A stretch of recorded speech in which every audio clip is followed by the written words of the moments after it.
اعوذ باللہ من الشیطان الرجیم بسم اللہ الرحمن الرحیم 28ویں پارے سے آج ہم نے آغاز کرنا ہے سورہ مجادلہ۔ قد سمع اللہ قول التی تجادلک فی زوجہا وتشتکی الی اللہ، اللہ نے سن لی اس عورت کی بات جو آپ سے جھگڑا کر رہی تھی اپنے شوہر کے بارے میں اور وہ اللہ کی جناب میں شکایت کر رہی تھی۔ تو ایک صحابیہ کا تذکرہ ملتا ہے خولہ بنت سالب کہ ان کی میاں نے غصے میں آ کے ان کو کہہ دیا کہ تم میرے لیے ایسی ہو جیسے میری ماں کی پشت، کمر، پیٹھ۔ تو عربوں میں یہ رواج تھا کہ جب کسی کو اپنی ماں کی طرح کہہ دیتے تھے، حرام کر دیتے تھے، تو اس سے طلاق جو ہے وہ مراد لی جاتی تھی۔ تو ان کے شوہر ان کے کزن بھی تھے، تو یہ آپ علیہ السلام کے پاس آئیں کہ جی دیکھیں جوانی تو میری شوہر کے ساتھ گزر گئی، اب بچے بڑے ہو گئے، میں بوڑھی ہو گئی، اب اس عمر میں مجھے طلاق دے دی ہے تو میں کہاں جا کے بیٹھوں گی۔ تو اللہ کے نبی صلی اللہ علیہ وسلم نے کہا کہ بھائی ابھی تک کا تو قانون یہی ہے کہ ان الفاظ سے طلاق ہی سمجھی جاتی ہے۔ تو وہ جب یہ بحث کر ہی رہی تھیں تو اللہ کی طرف سے یہ آیات نازل ہو گئیں کہ تم میں سے اگر کوئی اپنی بیویوں کو اس طرح سے کہہ دے کہ وہ میری ماں ہے تو اس سے وہ ان کی ماں نہیں بن جاتی، ہاں اس کا تمہیں کفارہ دینا پڑے گا، لیکن یہ ہے کہ اس سے کوئی طلاق نہیں ہوگی۔ واللہ یسمع تحاورکما، اور اللہ تعالیٰ تمہاری گفتگو کو سن رہا تھا۔ ان اللہ سمیع بصیر، بے شک اللہ تعالیٰ سننے والا، دیکھنے والا ہے۔ الذین یظاہرون منکم من نسائہم ما ہن امہاتہم، جو لوگ تم میں سے اپنی عورتوں سے زہار کرتے ہیں، زہار سے مراد یہ ہے کہ اپنی عورتوں کو ماں کی طرح کہہ دیتے ہیں، تو اس سے ان کی وہ مائیں نہیں بن جاتی۔ ان امہاتہم الا اللہ ولدنہم، ان کی مائیں وہی ہیں جنہوں نے ان کو پیدا کیا۔ وَإِنَّهُمْ لَيَقُولُونَ مُنْكَرًا مِنَ الْقَوْلِ وَزُورًا، ہاں یہ لوگ ایک بہت ہی ناپسندیدہ بات کرتے ہیں اور جھوٹی بات کہتے ہیں، یعنی ظاہری بات ہے اللہ کو یہ پسند نہیں ہے کہ بیوی کو تم ماں کہہ دو، اور ہے بھی یہ جھوٹ۔ وَإِنَّ اللَّهَ لَعَفُوٌّ غَفُورٌ، اور بے شک اللہ تعالیٰ معاف کرنے والا، بخشنے والا ہے۔ وَالَّذِينَ يُظَاهِرُونَ مِن نِّسَائِهِمْ، اور جو لوگ تم میں سے اپنی عورتوں سے اظہار کرتے ہیں، یعنی ان کو مائیں کہہ بیٹھتے ہیں یا ماں کی طرح حرام کہہ دیتے ہیں، ثُمَّ يَعُودُونَ لِمَا قَالُوا، پھر جو انہوں نے کہا اس سے وہ رجوع کرنا چاہتے ہیں، فَتَحْرِيرُ رَقَبَةٍ مِّن قَبْلِ أَن يَتَمَاسَّا، تو وہ ایک گردن کو آزاد کریں اس سے پہلے کہ میاں بیوی ایک دوسرے کو ٹچ کریں، یعنی ایک دوسرے سے تعلق قائم کرنے سے پہلے اب اس کا کفارہ دینا ہوگا، اور کفارہ اس مرد کے ذمے ہے کہ وہ ایک غلام آزاد کرے۔ ذالکم توعظون بہ، اس کا تمہیں نصیحت کی جا رہی ہے۔ واللہ بما تعملون خبیر، اور جو تم عمل کرتے ہو اللہ تعالیٰ اس سے باخبر ہے۔ فمن لم یجد، اب جس کو کوئی غلام نہ ملے، اس کے پاس غلام نہیں آزاد کرنے کے لیے، فصیام شہرین متتابعین من قبل ان یتماسا، تو پھر وہ جو شوہر ہے وہ 2 مہینے کے لگاتار پے در پے روزے رکھے گا اس سے پہلے کہ وہ میاں بیوی ایک دوسرے کو ٹچ کریں۔ فمن لم یستطع فاطعام 60 مسکینا، جو اس کی بھی استطاعت نہ رکھتا ہو تو پھر وہ 60 مسکینوں کو کھانا کھلا دے۔ ذالک لتؤمنوا باللہ ورسولہ، یہ اس لیے تاکہ تم ایمان لاؤ اللہ اور اس کے رسول پہ۔ وَتِلْكَ حُدُودُ اللَّهِ، اور یہ اللہ کی حدود ہیں۔ وَلِلْكَافِرِينَ عَذَابٌ عَلِيمٌ، اور کافروں کے لیے دردناک عذاب ہے۔ تو گویا اس کا یعنی زہار اس کو کہتے تھے ٹرمینالوجی میں، تو زہار کا کفارہ بیان کیا گیا، غلام آزاد کرے، نہیں تو 2 مہینے کے لگاتار روزے رکھے، نہیں تو 60 مسکینوں کو کھانا کھلائے۔ ان الذین یحادون اللہ ورسولہ کبتوا کما کبت الذین من قبلہم، جو لوگ اللہ اور اس کے رسول کی مخالفت کرتے ہیں تو وہ ذلیل و رسوا کیے جائیں جیسا کہ ان سے پہلے لوگ بھی ذلیل و رسوا ہوئے۔ وقد انزلنا آیات بینات، اور ہم بعض آیات نازل کر چکے۔ وللکافرین عذاب مہین، اور کافروں کے لیے رسوا کرنے والا عذاب ہے۔ یوم یبعثہم اللہ جمیعا فینبئہم بما عملوا، جس دن اللہ تعالیٰ ان کو جمع کرے گا تو اللہ تعالیٰ ان کو خبر دے گا اس کی جو انہوں نے عمل کیے۔ احصاء اللہ ونسوا، اللہ نے ان کو شمار کر رکھا ہے اور وہ اپنے اعمال کو بھول چکے ہیں، یعنی اللہ کے علم میں لیکن وہ بھلا چکے ہیں۔ اللہ علی کل شیء شہید، اور اللہ تعالیٰ ہر چیز پہ گواہ ہے۔ اب چونکہ یہ سورہ مجادلہ کا مین جھگڑا کرنا، چونکہ وہ عورت آپ صلی اللہ علیہ وسلم کے ساتھ جھگڑا یا بحث کر رہی تھی تو اس لیے اس کا نام مجادلہ پڑ گیا۔ تو سورہ مجادلہ کے اندر جو ہے وہ منافقین کا تذکرہ ہے، چونکہ مدنی صورت ہے تو مدینہ کے اندر نفاق کا ارادہ جو ہے، وہ نفاق کا جو ادارہ ہے وہ پروان چڑھ چکا تھا، تو اس لیے منافقین کا تذکرہ ہمیں کثرت سے ملتا ہے۔ الم تر ان اللہ یعلم ما فی السماوات و ما فی الارض، اب یہ جو منافق تھے تو یہ آپس میں ایک دوسرے کے ساتھ جو ہے وہ سرگوشیاں کرتے تھے، یعنی اسلام کے خلاف، نبی کریم صلی اللہ علیہ وسلم کے خلاف جو ہے وہ سازشیں کیا کرتے تھے۔ تو اس سے وہ جو مسلمانوں کی جماعت کا جو نظم تھا وہ متاثر ہو رہا تھا، مطلب بیٹھ کے جو ہے وہ یہی سرگوشیاں ہو رہی ہوتی تھی کہ نبی کریم صلی اللہ علیہ وسلم کو کیسے رسپانس کرنا ہے، آپ کی باتوں سے کیسے جان چھڑانی ہے، مسلمانوں کے خلاف کیسے سازشیں کرنی ہے۔ تو کہا گیا کہ یہ مناسب نہیں ہے، کسی بھی اسلامی جماعت، کسی بھی اسلامی تحریک کے لیے یہ مناسب نہیں ہے کہ لوگ اس میں اس تحریک کے خلاف ہی جو ہے وہ سرگوشیاں کرنا شروع کر دیں. اگر کوئی بات ہے ان کو پسند نہیں ہے تو وہ اس کو جو ہے وہ اوپن پلیٹ فارم کے اوپر لے کر آئیں، اوپنلی اس کو ڈسکس کریں، لیکن اس کی جڑیں کھودنا یہ مناسب نہیں. الم تر ان اللہ یعلم ما فی السماوات و ما فی الارض، کیا آپ نے غور نہیں کیا کہ اللہ تعالیٰ جانتا ہے جو آسمانوں میں ہے زمین میں ہے.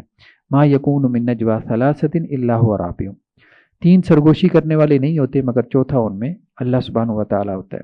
ولا خمسۃ الا هو سادسهم، اور 5 لوگ جب سرگوشی کرتے ہیں یعنی چھپ کے کو باتیں کرتے ہیں تو اللہ ان کا چھٹا ہوتا ہے. ولا ادنی من ذلک ولا اکثر الا هو معهم اینما کانوا، اور اس سے کم یا اس سے زیادہ جتنے بھی ہوں اللہ ان کے ساتھ ہوتا ہے جہاں بھی وہ ہوں. ثم ينبئهم بما عملوا يوم القیامہ، پھر اللہ تعالیٰ ان کو خبر دے گا ان کے اعمال کی قیامت والے دن. ان اللہ بكل شيء علیم، بے شک اللہ تعالیٰ ہر چیز کا علم رکھتا ہے. الم تر الی الذین نہوا عن النجوى، کہ آپ نے غور نہیں کیا ان لوگوں کے اوپر جنہیں سرگوشی سے منع کیا گیا. سرگوشی مطلب یہی 2 2 4 4 5 8 10 10 12 12 لوگ بیٹھ کے جو ہے وہ آپس میں مجلسیں کرتے تھے اور ڈسکشن کرتے تھے، بجائے اس کے کہ اللہ کے رسول سے وہ باتیں ڈسکس کرتے، یا اگر کوئی مسئلہ بھی آ رہا تھا، کوئی شک شبہ پیدا ہو رہا تھا تو اس کی وضاحت لے لیتے، تو وہ آپس میں بیٹھ کے اس کو ڈسکس کرنا شروع کر دیتے تھے. اس سے ان کے دل خود کے بھی خراب ہوتے اور دوسروں کے بھی دل جو ہے وہ خراب کرتے تھے، دوسروں کو بھی نیگیٹو کرتے تھے. تو اللہ تعالیٰ نے اسی کے اوپر تبصرہ کرتے ہوئے کہا کہ ان لوگوں کو سرگوشی سے منع کیا گیا تھا. کوئی اصلاح کرنی ہے تو بھائی اوپنلی ڈسکس کر لو. ثم یعودون لما نہوا عنہ، پھر یہ وہی کام کرتے ہیں جس سے ان کو منع کیا گیا. وَيَتَنَاجَوْنَ بِالْإِثْمِ وَالْعُدْوَانِ وَمَعْصِيَتِ الرَّسُولِ، اور سرگوشیاں کرتے ہیں گناہ کے کاموں کی، ظلم اور زیادتی کی، اور رسول کی نافرمانی کی. یعنی ان کی مجلسوں کا عموماً ڈسکشن یہی ہوتی تھی کہ نبی کی جو ہے وہ نافرمانی کیسے کرنی. وَإِذَا جَاءُوكَ حَيَّوْكَ بِمَا لَمْ يُحَيِّكَ بِهِ اللَّهُ، اور یہ منافق جب آپ کے پاس آتے ہیں تو آپ کو ایسے سلام کرتے ہیں جیسے اللہ نے سلام کرنے کا طریقہ نہیں سکھایا، یعنی اپنے انداز سے سلام کرتے تھے اور لفظ بگاڑ دیتے تھے کہ جس میں سلامتی کے بجائے معاذ اللہ الفاظ کا معنی یہ بن جاتا تھا کہ آپ ہلاک ہوں. وَيَقُولُونَ فِي أَنفُسِهِمْ لَوْلَا يُعَذِّبُنَا اللَّهُ بِمَا نَقُولُ، اور اپنے جی میں اپنے دل میں وہ یہ بھی کہتے ہیں کہ اللہ تعالیٰ جو کچھ ہم کہہ رہے ہیں اس پہ ہمیں پکڑتا کیوں نہیں، ہمیں عذاب کیوں نہیں دیتا. تو اگر یہ واقعتاً اللہ کے سچے رسول ہیں تو ہم تو یہ ان کی گستاخی کر رہے ہیں، تو ہمیں تو کچھ بھی نہیں ہو رہا. حسبهم جہنم، ان کا ٹھکانہ جہنم ہے. یصلونها فبئس المصیر، یہ جہنم میں داخل ہوں گے اور وہ بہت ہی برا ٹھکانہ ہے. یا ایھا الذین آمنوا اذا تناجیتم فلا تتناجوا بالاثم والعدوان، اہل ایمان جب تم آپس میں سرگوشی کرو تو گناہ کے کاموں کی اور زیادتی کی، ومعصیت الرسول، اور رسول کی نافرمانی کی سرگوشیاں نہ کرو. اگر کوئی سرگوشی کرنی بھی ہے چپکے میں، کوئی کسی سے کوئی بات کہنی بھی ہے تو کوئی حرج کی بات نہیں ہے، لیکن وہ منفی بات نہ ہو. یعنی یہ نہیں کہ 2 لوگ جو ہے وہ تیسرے کے بارے میں جو ہے وہ خسر پسر شروع کر دیں. اب ظاہری بات ہے تیسرے کا دل خراب ہوگا. ہاں، وتناجوا بالبر والتقوی، نیکی کے کاموں میں، تقوی کے کاموں میں سرگوشی کرو. مطلب کسی کو آپ نے نیکی کا کوئی سبق پڑھانا ہے، کسی کو کوئی جو ہے وہ اللہ سے ڈرنے کی بات کہنی ہے، تو سب کے سامنے کہنے سے بہتر ہے کہ اکیلے میں کہہ دو ہاں یہ ٹھیک ہے، اس میں کوئی حرج کی بات نہیں. ایسی سرگوشی اللہ کو پسند ہے. واتقوا اللہ الذی الیہ تحشرون، اور اللہ سے ڈر جاؤ جس کی طرف تم جمع کیے جاؤ گے. انما النجوى من الشیطان، یہ جو سرگوشی ہے یہ شیطان کی طرف سے ہے. لیحزن الذین آمنوا، تاکہ وہ غمگین کر دے ان لوگوں کو جو ایمان لے کے آئے. یعنی یہ شیطان جو ہے وہ ان کو اکساتا ہے کہ آپس میں یہ سرگوشیاں کریں، اور جب یہ سرگوشیاں کرتے ہیں تو اب اس سے جو ہے وہ اہل ایمان وہ غمگین ہو جاتے ہیں کہ یہ اب ہمارے خلاف سازشیں کر رہے ہیں، یہ جو ہے وہ مسلمانوں کی جو جماعت ہے اس کی جڑیں جو ہے وہ کھود رہے ہیں. وَلَيْسَ بِضَارِّهِمْ شَيْئًا إِلَّا بِإِذْنِ اللَّهِ، اور وہ شیطان ان کو کچھ بھی نقصان پہنچانے والا نہیں مگر اللہ کے حکم سے. وَعَلَى اللَّهِ فَلْيَتَوَكَّلِ الْمُؤْمِنُونَ، اور اللہ ہی کے اوپر پس چاہیے کہ توکل کریں اہل ایمان.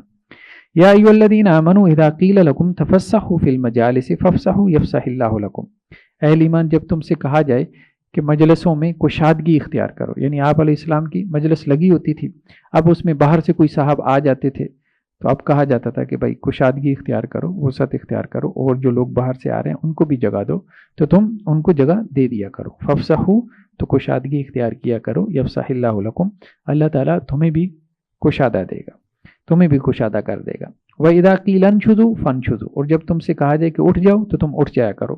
يَرْفَعِ اللَّهُ الَّذِينَ آمَنُوا مِنكُمْ وَالَّذِينَ أُوتُوا الْعِلْمَ دَرَجَاتٍ، تو جو تم میں سے ایمان لے کے آئے اور جن کو علم دیا گیا اللہ تعالیٰ ان کے درجات کو بلند کرے گا. یعنی جب کہا جائے کہ اٹھ کے ادھر بیٹھ جاؤ ادھر بیٹھ جاؤ تو بس اس کو فالو کرو. اللہ بما تعملون خبیر، اور جو تم عمل کرتے ہو اللہ تعالیٰ اس سے باخبر ہے۔ یا ایھا الذین آمنوا اذا ناجیتم الرسول، اب یہ گویا کہ نبی کریم صلی اللہ علیہ وسلم کی مجلس کے آداب بیان کیے جا رہے ہیں کہ آپ کے ساتھ جب آپ مجلس لگاتے ہو تو اس کے کیا آداب ہیں۔ یا ایھا الذین آمنوا اذا ناجیتم الرسول، اہل ایمان جب تم رسول صلی اللہ علیہ وسلم سے سرگوشی کرو۔ اب ایک اور بڑا معاملہ یہ تھا کہ ہر آدمی کی یہ خواہش ہوتی تھی، اور خاص طور پہ منافقین اس کا بہت اہتمام کرتے تھے کہ آپ علیہ السلام کے ساتھ علیحدگی میں گفتگو کریں، جی ہمیں کوئی ٹائم دے دیں، ہم نے آپ کے ساتھ علیحدہ بات کرنی ہے، اور کافی سارا آپ کا ٹائم اس طرح سے وہ کھا جاتے تھے۔ تو قرآن کو یا اللہ کو یہ بات پسند نہیں تھی کہ آپ کا جو ہے وہ پرسنل ٹائم جو ہے وہ ضائع آ کے کرتے ہیں۔ پھر اللہ تعالیٰ نے یہ حکم دے دیا کہ جس نے بھی اللہ کے رسول سے کوئی پرسنل ٹائم لینا ہو تو پہلے وہ صدقہ کرے گا۔ اب تھے تو وہ کنجوس، اب انہیں یہ مشکل لگا کہ ہم صدقہ کریں، تو وہ یہ والا سلسلہ ویسے ہی بند ہو گیا۔ یا ایھا الذین آمنوا اذا ناجیتم الرسول فقدموا بین یدی نجواکم صدقہ، اہل ایمان جب تم اللہ کے رسول سے سرگوشی کرو تو اس سے پہلے کچھ نہ کچھ صدقہ کر دیا کرو اپنی سرگوشیوں سے پہلے۔ ذالک خیر لکم واطہر، یہ تمہارے لیے بہتر ہے اور پاکیزہ بھی ہے۔ فإن لم تجدوا فإن اللہ غفور رحیم، پس اگر تم نہ پاؤ یعنی کسی کے پاس صدقہ کرنے کو نہیں ہے، کوئی غریب ہے، صحابی ہے، تو وہ اگر پرسنل میں بات کر بھی لے تو کوئی حرج نہیں۔ فإن اللہ غفور رحیم، اللہ تعالیٰ بخشنے والا رحم کرنے والا ہے، لیکن جو امیر ہے وہ تو صدقہ کرے گا۔ اور یہ منافقین کی اکثر و بیشتر جو جماعت تھی یہ مالدار لوگ تھے۔ اشفقتم ان تقدموا بین یدی نجواکم صدقات، کیا تم اس سے ڈر گئے کہ تمہیں اپنی سرگوشیوں سے پہلے صدقات کرنے پڑیں گے؟ فإذ لم تفعلوا، پس اگر تم نے نہ کیا، وتاب اللہ علیکم، تو اللہ نے تمہاری توبہ قبول کی، تمہارے اوپر رحمت کے ساتھ رجوع فرمایا، یعنی یہ حکم پھر اللہ نے اٹھا لیا، کیونکہ اب وہ صدقات کر ہی نہیں رہے تھے۔ تو جب اللہ تعالیٰ نے جس چیز کے اوپر روک لگانی تھی، جب وہ نتیجہ سامنے آ گیا تو پھر اللہ تعالیٰ نے یہ حکم اٹھا لیا۔ اب کوئی اگر آپ سے پرسنل ٹائم لیتا بھی تھا تو ضرورت کے تحت لیتا تھا، یعنی بلا وجہ آپ کو تنگ نہیں کیا جاتا تھا۔ فاقیموا الصلاۃ وآتوا الزکاۃ، پس تم نماز قائم کرو، زکوٰۃ ادا کرو، واطیعوا اللہ ورسولہ، اللہ اور اس کے رسول کی اطاعت کرو، اللہ خبیر بما تعملون، جو تم عمل کرتے ہو اللہ تعالیٰ اس سے باخبر ہے۔ الم تر الی الذین تولوا قوما غضب اللہ علیہم، کیا آپ نے غور نہیں کیا ان لوگوں پہ کہ جنہوں نے اس قوم کو اپنا دوست بنا لیا جن پہ اللہ کا غضب ہوا؟ یعنی منافقین نے کن کو دوست بنایا؟ یہودیوں کو۔ ما ہم منکم ولا منہم، اور یہ جو منافقین ہیں نہ تو اے مسلمانوں یہ تم میں سے ہیں اور نہ یہ ان میں سے ہیں، نہ مسلمانوں سے ہیں یہ منافق، نہ یہودیوں سے ہیں۔ وَيَحْلِفُونَ عَلَى الْكَذِبِ وَهُمْ يَعْلَمُونَ، اور یہ اللہ کی جھوٹی قسمیں اٹھاتے ہیں اور یہ جانتے ہیں، جانتے بوجھتے قسمیں اٹھا رہے ہوتے ہیں۔ اعد اللہ لہم عذابا شدیدا، اللہ نے ان کے لیے سخت عذاب تیار کر رکھا ہے۔ انہم ساء ما كانوا يعملون، بہت برا ہے جو کہ یہ عمل کرتے ہیں۔ اتخذوا ایمانہم جنتا فصدوا عن سبیل اللہ، انہوں نے اپنی قسموں کو ڈھال بنا لی ہے۔ اپنی قسموں کو ڈھال بنانے سے مراد یہی ہے کہ اپنے آپ کو بچانے کے لیے، اپنا امیج بہتر کرنے کے لیے بات بات پہ قسمیں اٹھاتے تھے، جھوٹی قسمیں کہ ہم ایسے ہمیں ایسے ایسا نہ سمجھو فلاں یہ وہ۔ فصدوا عن سبیل اللہ، یہ اللہ کے رستے سے رک گئے۔ فلہم عذاب مہین، تو ان کے لیے رسوا کرنے والا عذاب ہے۔ لن تغنی عنہم اموالہم ولا اولادہم من اللہ شیئا، تو ان کے مال اور ان کی اولادیں اللہ کے مقابلے میں ان کے کچھ بھی کام نہ آئیں گی۔ اولئک اصحاب النار ہم فیہا خالدون، یہ آگ والے ہیں اور اس آگ میں ہمیشہ ہمیشہ رہیں گے۔ یوم یبعثہم اللہ جمیعا فیحلفون لہ، جس دن اللہ تعالیٰ ان منافقین کو جمع کرے گا، ان سب کو، یعنی قیامت کے دن، تو یہ اللہ کے سامنے بھی ایسے قسمیں کھائیں گے، کما یحلفون لکم، جیسا کہ مسلمانوں تمہارے سامنے قسمیں اٹھاتے ہیں، یعنی اپنے آپ کو پکا سچا مومن ثابت کرنے کے لیے نا قسمیں اٹھاتے ہیں، تو اللہ کے سامنے بھی ایسی قسمیں اٹھائیں گے۔ وَيَحْسَبُونَ أَنَّهُمْ عَلَىٰ شَيْءٍ، اور یہ گمان کرتے ہیں کہ شاید یہ کسی چیز کے اوپر ہے۔ أَلَا إِنَّهُمْ هُمُ الْكَاذِبُونَ، خبردار بے شک یہ لوگ جھوٹے ہیں۔ استحوذ علیہم الشیطان، شیطان ان کے اوپر مسلط ہو گیا۔ فانساہم ذکر اللہ، تو شیطان نے انہیں اللہ کی یاد بھلوا دی۔ اولئک حزب الشیطان، اور یہ جو منافق ہیں یہ شیطان کا گروہ ہے۔ الا ان حزب الشیطان هم الخاسرون، خبردار شیطان کا جو گروہ ہے اس کا جو جتھا ہے وہی خسارہ پانے والے ہیں۔ ان الذین یحادون اللہ ورسولہ اولئک فی الاذلین، جو لوگ اللہ اور اس کے رسول کی دشمنی کرتے ہیں تو وہی لوگ ذلیل اور رسوا ہونے والے ہیں۔ کتب اللہ لاغلبن انا ورسولی، اللہ نے یہ لکھ دیا ہے کہ میں اور میرے رسول ہی غالب آ کر رہیں گے، یعنی اللہ نے یہ طے کر دیا۔ ان اللہ قوی عزیز، بے شک اللہ تعالیٰ قوی ہے، غالب ہے۔ لا تجد قوم یؤمنون باللہ والیوم الآخر، اے نبی صلی اللہ علیہ وسلم آپ نہیں پائیں گے اس قوم کو جو اللہ پہ ایمان رکھتی ہے، آخرت کے دن پہ ایمان رکھتی ہے، یوادون من حاد اللہ ورسولہ، کہ وہ ان سے محبت کریں جو اللہ اور اس کے رسول کے ساتھ دشمنی کرتے ہیں، ولو کانوا آباءہم او ابناءہم او اخوانہم او عشیرتہم، بھلے وہ ان کے باپ ہوں، ان کے بیٹے ہوں، ان کے بھائی ہوں، ان کے خاندان کے لوگ ہوں، یعنی جو لوگ اللہ اور آخرت پہ ایمان رکھتے ہیں تو اللہ کے دشمنوں سے کبھی محبت نہیں کرتے. ہاں وہ بھلے ان کے بھائی کیوں نہ ہوں، یعنی اس وقت تو یہی معاملہ تھا، ایک خاندان کے اندر کچھ لوگ ایمان لے آتے تھے، کچھ نہیں لاتے تھے. اولئک کتب فی قلوبہم الایمان وایدہم بروح من، یہی لوگ ہیں کہ اللہ نے ان کے دلوں میں ایمان کو لکھ دیا اور اللہ نے ان کی اپنی طرف سے روح سے مدد فرمائی. وَيُدْخِلُهُمْ جَنَّاتٍ تَجْرِي مِن تَحْتِهَا الْأَنْهَارُ خَالِدِينَ فِيهَا، ان کو اللہ تعالیٰ ایسے باغات میں داخل کریں گے کہ جن کے بیچوں بیچ چشمے جاری ہیں. رضی اللہ عنہم ورضوا، ان لوگوں سے اللہ راضی ہو گیا، وہ اللہ سے راضی ہو گئے. یعنی ایک طرف منافقین کی جماعت تھی، دوسری طرف مومنین صادقین کی جماعت تھی، اور جو سچے مومن تھے ان میں یہی فرق تھا کہ وہ اپنے بھائیوں سے بھی، اپنے باپوں سے بھی، اپنے خاندان والوں سے بھی دشمنی پہ آمادہ ہو جاتے تھے اگر وہ کافر ہوتے تھے. اولئک حزب اللہ، یہ اللہ کی جماعت ہے جو اللہ کے لیے محبت کرتی ہے. الا ان حزب اللہ هم المفلحون، اور خبردار اللہ کی جو جماعت ہے وہی کامیاب ہونے والے ہیں. بسم اللہ الرحمن الرحیم. سورہ حشر. سورہ حشر بھی مدنی صورت ہے، اس میں بنو نذیر کا جو واقعہ اس کا تذکرہ ہے.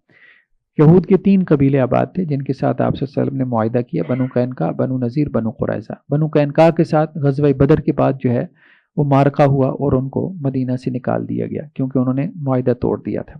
پھر احد کے بعد، جنگ احد کے بعد جو ہے وہ بنو نذیر کے ساتھ مارکا ہوا. انہوں نے بھی میثاق مدینہ جو کیا تھا، عہد توڑ دیا تھا، بلکہ آپ علیہ السلام کی قتل کی سازش بھی کی تھی، جو ان کا جو سردار تھا کعب بن اشرف اس نے. تو اللہ کے نبی صلی اللہ علیہ وسلم نے پھر ان کے خلاف بھی جو ہے وہ ایک مارکا لڑا اور ان کو بھی مدینہ سے نکال دیا گیا. تو اصل جرم ان کا یہی تھا، وعدے کی خلاف ورزی اور نبی کریم صلی اللہ علیہ وسلم کے قتل کی سازش کرنا، اور بلکہ مشرکین کو ابھارنا کہ مسلمان جو ہے مسلمانوں کے خلاف جنگ کرو.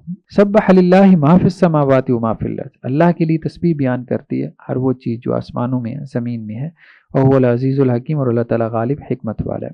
والذی اخرج الذین کفروا من اہل الکتاب من دیارہم لاول الحشر، وہی اللہ تعالیٰ ہے جس نے اہل کتاب کے کافروں کو ان کے گھروں سے نکال دیا پہلے حلے میں. یعنی مسلمانوں نے حملہ کیا ہی تھا، پہلے حلے میں ہی جو ہے وہ اپنے گھروں سے باہر نکل آئے.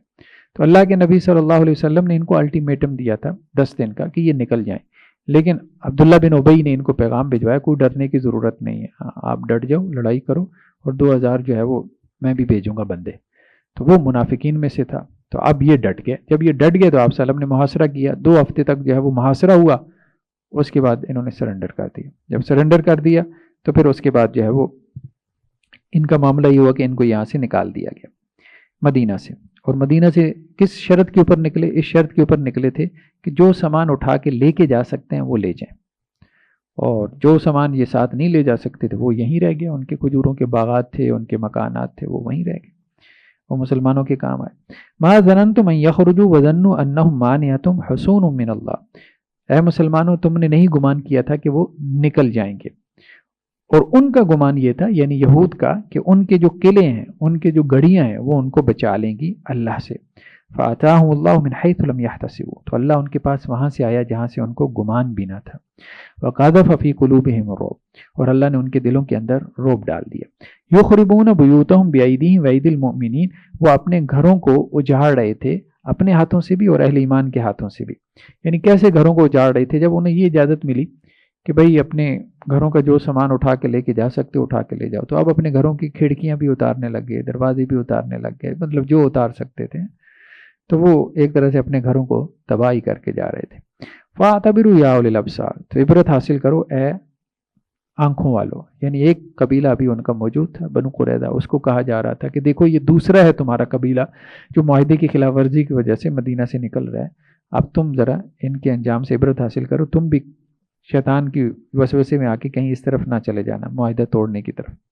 وَلَوْلَا أَن كَتَبَ اللَّهُ عَلَيْهِمُ الْجَلَاءَ لَعَذَّبَهُمْ فِي الدُّنْيَا، اگر اللہ نے ان کے اوپر جلاوطنی کو نہ لکھ دیا ہوتا، یعنی ان کی تقدیر میں اللہ نے جلاوطنی نہ لکھی ہوتی تو اللہ لازماً ان کو دنیا میں عذاب دیتا. وَلَهُمْ فِي الْآخِرَةِ عَذَابُ النَّارِ، اور آخرت میں تو ان کے لیے آگ کا عذاب ہے ہی. ذَلِكَ بِأَنَّهُمْ شَاقُوا اللَّهَ وَرَسُولَهُ، یہ اس وجہ سے کہ انہوں نے اللہ اور اس کے رسول کی مخالفت کی. وَمَن يُشَاقِ اللَّهَ فَإِنَّ اللَّهَ شَدِيدُ الْعِقَابِ، تو جو کوئی اللہ کی مخالفت کرے گا اللہ تعالیٰ سخت عذاب دینے والا ہے. مَا قَطَعْتُم مِّن لِّینَةٍ أَوْ تَرَکْتُمُوهَا قَائِمَةً عَلَىٰ أُصُولِهَا، اے مسلمانوں جو بھی تم نے کھجوروں کے درخت کاٹ ڈالے یا جو کھجوروں کے درخت تم نے ان کو ان کے تنوں کے اوپر چھوڑ دیا، فبإذن اللہ، یہ اللہ کے حکم سے تھا. اب ہوا یہ کہ جب مسلمانوں نے محاصرہ کیا بنو نذیر کی بستیوں کا، گڑیوں کا، چھوٹے چھوٹے قلعے ہوتے تھے جن کو گڑیاں کہتے تھے، تو اب اس کے ارد گرد جو ہے وہ کھجوروں کے درختوں کی باڑیں تھیں، وہ محاصرے میں رکاوٹ بن رہی تھی. اب بہت ساری جو ہے وہ کھجوروں کے درختوں کو کاٹنا پڑا ہے اس جنگ کو جیتنے کے لیے. تو اب اس میں یہود نے شور مچا دیا کہ مسلمان جو ہے وہ پھلدار درختوں کو کاٹ رہے ہیں، یہ کیسے اللہ کے جو ہے وہ ماننے والے ہو سکتے ہیں. تو اس پہ قرآن نے کہا کہ جو بھی درخت انہوں نے کاٹے اللہ کے حکم سے کاٹے. وَلِيُخْزِيَ الْفَاسِقِينَ، تاکہ اللہ تعالیٰ فاسقوں کو رسوا کرے. وَمَا أَفَاءَ اللَّهُ عَلَىٰ رَسُولِهِ مِنْهُمْ فَمَا أَوْجَفْتُمْ عَلَيْهِ مِنْ خَيْلٍ وَلَا رِكَابٍ، اور جو اللہ تعالیٰ نے اپنے رسول کے ہاتھ لگوا دیا ان کے مالوں میں سے. مال کی دو قسمیں، جو جنگ میں مال حاصل ہوتا ہے اس کی دو قسمیں. ایک مال غنیمت ہے جو لڑائی کے بعد حاصل ہو، تو مال غنیمت جو لڑائی کے بعد حاصل ہوتا ہے اس کے تو جو ہے وہ 5واں حصہ 20% جو ہے وہ خمس میں چلا جاتا ہے، اللہ اور اس کے رسول کا حصہ ہوتا ہے 80% سولجرز میں تقسیم ہو جاتا ہے، سپاہیوں میں. دوسرا ہے مال فے، اللہ نے روب ڈال دیا، اللہ نے ایسا روب ڈال دیا کہ جنگ ہوئی نہیں، دشمن نے سرنڈر کر دیا، اب دشمن کا مال جو ہے وہ آپ کے قبضے میں آ گیا. تو اب مال فے جو ہے وہ یہ سپاہیوں میں تقسیم نہیں ہوگا، یہ سب کا سب بیت المال میں جائے گا، مسلمانوں کے پبلک انٹرسٹ میں جو ہے وہ اس کو لگایا جائے گا. تو اس کی مال فے کی بات ہو رہی، کیونکہ بنو نذیر کے ساتھ کوئی لڑائی ہوئی نہیں اور انہوں نے خود ہی سرنڈر کر دیا. فما اوجفتم علیہ من خیل ولا رکاب، تو تم نے اس کے اوپر کوئی اپنے گھوڑے اور کوئی اونٹ نہیں دوڑائے. ولیکن اللہ یسلط رسولہ علی من یشاء، لیکن اللہ تعالیٰ اپنے رسولوں کو جس کے اوپر چاہتا ہے مسلط کر دیتا ہے. یعنی وہ مال تمہیں اونٹ اور گھوڑے دوڑائے بغیر مل گیا، اللہ تعالیٰ نے اپنے رسول کو مسلط کر دیا دشمنوں پہ اور وہ مل گیا، تو اب وہ پبلک انٹرسٹ میں جائے گا. واللہ علی کل شیء قدیر، اللہ تعالیٰ ہر چیز پہ قدرت رکھتا ہے. ما افاء اللہ علی رسول من اہل القری، اللہ تعالیٰ نے جو مال اپنے رسول کے ہاتھ لگوا دیا بستی والوں کے مالوں میں سے، فللہ وللرسول، تو وہ مال اللہ کا ہے، اس کے رسول کا ہے، ولذی القربى رشتہ داروں کا ہے، والیتامى والمساکین وابن السبیل، یتیموں میں، مسکینوں میں، مسافروں میں تقسیم ہوگا. کئی لا یکون دولۃ بین الاغنیاء منکم، تاکہ یہ دولت تم میں سے جو غنی ہیں انہی کے درمیان گردش نہ کرتی رہے. یعنی سرکولیشن آف ویلتھ، یعنی دولت جو ہے وہ سرکولیٹ کرنی چاہیے سوسائٹی کے اندر. یہ نہیں کہ ایک طبقہ امیر سے امیر ہوتا جائے دوسرا غریب سے غریب ہوتا جائے، اس سے کیا ہوگا؟ اس سے فساد برپا ہوگا. جیسے پانی کسی جگہ پہ جمع ہو جاتا ہے نا تو وہ بو چھوڑ دیتا ہے، تو اگر دولت بھی بہت زیادہ اس کا ارتکاز ہو جائے خاص جو ہے وہ طبقے کے اندر، جیسے ہم اب دیکھیں کیپٹلزم کی وجہ سے امریکہ میں اب 20-25 کے قریب فیملیز ہیں بس، دنیا کی اکثر و بیشتر دولت ان کے پاس ہے. یعنی 50% جو دنیا کی ویلتھ ہے وہ تقریباً چند خاندانوں کے پاس ہے، باقی 50% جو ہے وہ مطلب 1% تو وہ ہے جو 99% کے پاس ہے، 1% ویلتھ 99% کے پاس ہے. یہ صورت حال ہے. اب اس اتنا زیادہ عدم توازن پھر وہ سوسائٹی میں بگاڑ فساد پیدا کرتا ہے. تو یہی بات یہاں پہ کہی جا رہی ہے کہ مال فے میں سپاہیوں کا حصہ اس لیے نہیں رکھا گیا کہ بہت ساری چیزیں ایسی ہیں کہ جس میں اللہ تعالیٰ چاہتے ہیں کہ اب وہ امیر لوگوں کے پاس مال نہ جائے بلکہ اب وہ غریب لوگوں کے پاس جائے، تاکہ مال کی صحیح طرح سے ڈسٹریبیوشن ہو. وما آتاکم الرسول فخذوا، اور جو رسول تم کو دیں اس کو لے لو. وما نہاکم عنہ فانتہوا، اور جس سے تم کو روکیں اس سے رک جاؤ. یعنی وہی مال کی تقسیم کی بات ہو رہی ہے. مال غنیمت میں تمہیں ملتا ہے تو لے لو رسول سے، مال فے میں نہیں مل رہا تو اب اس پہ جو ہے وہ خاموشی سے صبر کرو، اس کو ایکسیپٹ کرو. واتقوا اللہ، اللہ سے ڈرو، ان اللہ شدید العقاب، بے شک اللہ تعالیٰ سخت عذاب والا ہے. للفقراء المہاجرین الذین اخرجوا من دیارہم واموالہم، اور اس مال فے میں ان فقراء، ان مہاجرین کا بھی حصہ ہے جو ہجرت کر کے آئے تھے، فقیر، مطلب اپنا مال و اسباب تو وہاں چھوڑ آئے تھے، تو اب ان کے پاس تو کچھ بھی نہیں تھا، تو وہ فقراء ہی تھے جن کو ان کے گھروں سے، ان کے مالوں سے نکال دیا گیا ہے. مشرکین مکہ نے ان کے گھروں پہ قبضے کر لیے. یبتغون فضلا من اللہ ورضوانا، وہ اللہ کا فضل اور اللہ کی رضا تلاش کرتے رہتے ہیں. وینصرون اللہ ورسولہ، اللہ اور اس کے رسول کی مدد کرتے ہیں، جنگوں میں بھی شریک ہوتے ہیں. تو ان مہاجرین کو بھی اس مال فے میں سے دو. اولئک هم الصادقون، یہی لوگ سچے ہیں. والذین تبوؤا الدار والایمان من قبلہم، اور اس مال فے میں ان کا بھی حصہ ہے کہ جنہوں نے مدینہ کو اپنا ٹھکانہ بنایا، یعنی انصار جو مدینہ کے مقامی تھے، رہائشی تھے. والایمان من قبلہم، اور اس سے پہلے وہ ایمان لا چکے تھے. یحبون من ہاجر الیہم، اور یہ جو انصار کی جماعت ہے یہ ان سے محبت رکھتے ہیں جنہوں نے ان کی طرف ہجرت کی. یعنی انصار مہاجرین سے محبت رکھتے ہیں. ولا یجدون فی صدورہم حاجہ، اور وہ اپنے سینوں میں کوئی تنگی نہیں پاتے، یعنی انصار جو ہے وہ مہاجرین کے حوالے سے اپنے دل تنگ نہیں کرتے. اگر کہیں کسی موقع پہ مہاجرین کو جو ہے وہ زیادہ دے بھی دیا جاتا تھا، اور ایسا ہوا ہے، آپ صلی اللہ علیہ وسلم نے بعض مواقع پہ انصار کو نہیں دیا، مہاجرین کو دیا. وہ اس لیے دیا کہ وہ اپنا گھر بار چھوڑ کے آئے تھے، ان کے پاس کچھ بھی نہیں تھا. شروع میں ٹھیک ہے اخوت جو ہے وہ قائم ہوئی انصار کے ساتھ، ایک انصاری ایک جو ہے وہ مہاجر کو آپس میں بھائی بھائی بنایا گیا، اور انصار نے اس میں بھی اپنا دل بڑا کیا. لیکن بعد میں کچھ مقامات پہ آپ صلی اللہ علیہ وسلم نے پھر انڈیپینڈنٹ کرنا چاہا مہاجرین کو، کہ ان کو کچھ ایسا دے دیا جائے، ان کے پاس کچھ اپنی زمینیں ہوں، اپنے گھر اپنے مکانات ہوں، وہ ڈیپینڈنٹ نہ رہے انصار کے اوپر. تو اس لیے آپ صلی اللہ علیہ وسلم نے ان کو دیا. تو اس کی بات ہو رہی ہے کہ اس پہ انصار جو ہے وہ دل تنگ نہیں کرتے.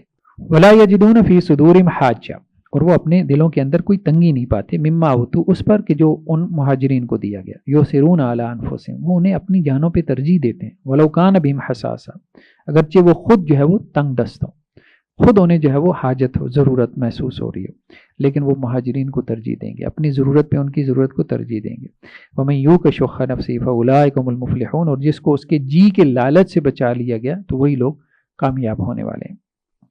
والذین جاءوا من بعد، اب اس مال فہ میں ان لوگوں کا بھی حصہ ہے جو ان کے بعد آئے، یعنی مہاجرین کا بھی ہے، انصار کا بھی ہے، اور بعد میں قیامت تک آنے والے جتنے لوگ ہیں ان کا بھی حصہ ہے. یقولون ربنا اغفر لنا ولاخواننا الذین سبقونا بالایمان، جو یہ کہتے ہیں کہ اے ہمارے رب آپ ہمیں معاف فرما دیں اور ہمارے بھائیوں کو بھی جو ہم سے ایمان میں سبقت لے گئے ہیں، یعنی بعد میں آنے والے وہ پہلوں کے لیے دعا کر رہے ہوں گے. ولا تجعل فی قلوبنا غلا للذین آمنوا، اور اے ہمارے رب ہمارے دلوں میں اہل ایمان کے لیے کوئی کینہ نہ رکھنا، کسی بھی مومن کے بارے میں یا اللہ میرے دل میں کوئی کینہ نہ ہو. ربنا انک رؤوف الرحیم، ہے ہمارے رب بے شک آپ مہربان رحم کرنے والے. الم تر الی الذین نافقوا یقولون لاخوانہم الذین کفروا من اہل الکتاب، کیا آپ نے غور نہیں کیا ان لوگوں کی طرف کہ جو منافق ہو گئے، یعنی منافقین کی جماعت، ذرا ان کے رویوں پہ آپ غور کریں.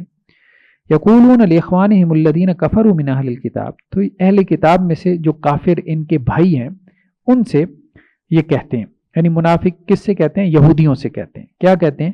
لئن اخرجتم لنخرجن معکم، کہ اگر تمہیں نکال دیا گیا تو ہم بھی تمہارے ساتھ نکل جائیں گے، یعنی تمہیں اگر مدینہ سے نکالا گیا تو ہم بھی تمہارے ساتھ مدینہ سے نکل جائیں گے. تو منافقین نے عبداللہ بن ابی جو ان کا سردار تھا اسی نے جو ہے وہ ان کو ابھارا تھا، بنو نذیر کو، کہ مسلمانوں سے جو ہے وہ جنگ کرنی ہے. تو لئن اخرجتم، اگر تمہیں نکالا گیا، لنخرجن معکم، تو ہم بھی تمہارے ساتھ ضرور نکلیں گے مدینہ سے. ولا نطیع فیکم احدا ابدا، اور تمہارے معاملے میں ہم کسی کی پیروی نہیں کریں گے. وَإِن قُوتِلْتُمْ لَنَنصُرَنَّكُمْ، اور اگر تم سے قتال کیا گیا تو ہم لازماً تمہاری مدد کریں گے. یعنی منافق یہودیوں سے کہتے تھے کہ اگر مسلمانوں نے تمہارے ساتھ جنگ لڑی، منافقین نے بنو نذیر سے کہا، چونکہ یہ بنو نذیر کے پس منظر میں ساری آیات آ رہی ہیں نا، تو ہم تمہارے ساتھ کھڑے ہوں گے. واللہ یشہد انہم لکاذبون، اللہ گواہی دیتا ہے کہ یہ جھوٹ ہیں. لئن اخرجوا لا یخرجون معہم، اگر یہ نکالے گئے یعنی مدینہ سے ان بنو نذیر کو، منافقین کو، یہود کو نکالا گیا تو یہ منافق ان کے ساتھ نہیں نکلیں گے، یہ یہیں پہ رہیں گے. وَلَئِن قُوتِلُوا لَا يَنصُرُونَ، اور اگر ان یہود سے قتال کیا گیا تو یہ منافق ان کی مدد نہیں کریں گے. وَلَئِن نَصَرُوهُمْ لَيُوَلُّنَّ الْأَدْبَارَ، اور اگر یہ ان یہودیوں کی مدد کریں گے بھی یہ منافق تو یہ پیٹ پھیر کر بھاگ جائیں گے. ثُمَّ لَا يُنصَرُونَ، پھر ان کی مدد نہیں کی جائے گی. لَأَنْتُمْ أَشَدُّ رَهْبَةً فِي صُدُورٍ مِّنَ اللَّهِ، اے مسلمانوں تمہارا جو خوف ہے، تمہاری جو دہشت ہے ان منافقین کے سینوں میں، وہ اللہ کے خوف سے زیادہ ہے. یعنی اے مسلمانوں تم سے زیادہ ڈرتے ہیں، اللہ سے کم ڈرتے ہیں. ذَلِكَ بِأَنَّهُمْ قَوْمٌ لَا يَفْقَهُونَ، اس وجہ سے کہ یہ ایسی قوم ہے جو سمجھتی نہیں. لا يقاتلونکم جميعا الا فی قرى محصنة او من وراء جدر، نہیں یہ تم سے قتال کرتے سب مل کے، یعنی یہ تم سے مل کے جو ہے وہ قتال نہیں کریں گے. ہاں اگر قتال کریں گے بھی مل کے، مطلب میدان جنگ میں سامنے آ کے تو قتال نہیں کریں گے، اتنی جرت ان کے اندر نہیں ہے، مطلب اتنے بولڈ نہیں ہیں، اتنے جرت مند نہیں ہیں. الا فی قرى محصنة، کچھ قلعہ بند ہو کے، مطلب اپنی گھڑیوں کے اندر جو ہے وہ چھپ کے، او من وراء جدر، یا دیواروں کے پیچھے، دیواروں کا سہارا لے کے. کوئی اس قسم کی جنگ تم سے کر لیں تو کر لیں. بحث بینہم شدید، اور ان جو یہودیوں کی آپس کے اختلافات ہیں، آپس کی جنگیں ہیں، وہ تو بہت سخت ہیں. آپس میں بھی ان کی تینوں قبیلوں کی آپس میں نہیں بنتی تھی. بنو قینقاع جو ہے وہ خزرج کے حلیف تھے، اور اسی طرح سے بنو نذیر اور بنو قریظہ جو تھے وہ اوس کے حلیف تھے، تو آپس میں بھی ان کی لڑائیاں رہتی تھیں. تحسبهم جميعا وقلوبهم شتى، آپ ان کو ایک ہی سمجھتے ہیں حالانکہ ان کے دل جو ہے وہ جدا جدا ہیں، آپس میں ان کے دل جو ہے وہ پھٹے ہوئے ہیں۔ ذالک بأنہم قوم لا یعقلون، یہ اس وجہ سے کہ وہ ایک ایسی قوم ہے جو عقل سے کام نہیں لیتے۔ کمثل الذین من قبلہم قریبا ذاقوا وبال امرہم، ان کی مثال ایسی ہے جیسا ان سے پہلے قریب میں ہی، یعنی بنو قینقاع کی مثال، کہ جنہوں نے اپنے اعمال کا ذائقہ چکھ لیا، یعنی انہوں نے بھی جو ہے وہ بدعہدی کی تھی تو ان کو بھی مدینہ سے نکلنا پڑا۔ وَلَهُمْ عَذَابٌ عَلِيمٌ، اور ان کے لیے دردناک عذاب ہے۔ کمثل الشیطان اذ قال للانسان اکفر، جیسا کہ شیطان کی مثال جب کہ اس نے انسان سے کہا کہ تو کفر کر۔ فلما کفر قال انی بریء منک انی اخاف اللہ رب العالمین، پس جب اس نے کفر کیا تو اب شیطان نے کہا انسان سے کہ میں تجھ سے بری ہوں، کہ میں اللہ سے ڈرتا ہوں جو تمام جہانوں کا رب ہے۔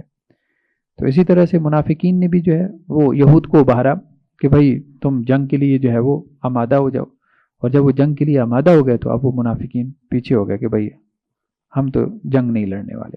فکان عاقبتہما انہما فی النار خالدین فیہا، تو ان دونوں کا انجام یہ ہے کہ یہ دونوں جہنم میں ہمیشہ ہمیشہ رہیں گے۔ وذالک جزاء الظالمین، اور ظالموں کا یہی بدلہ ہے۔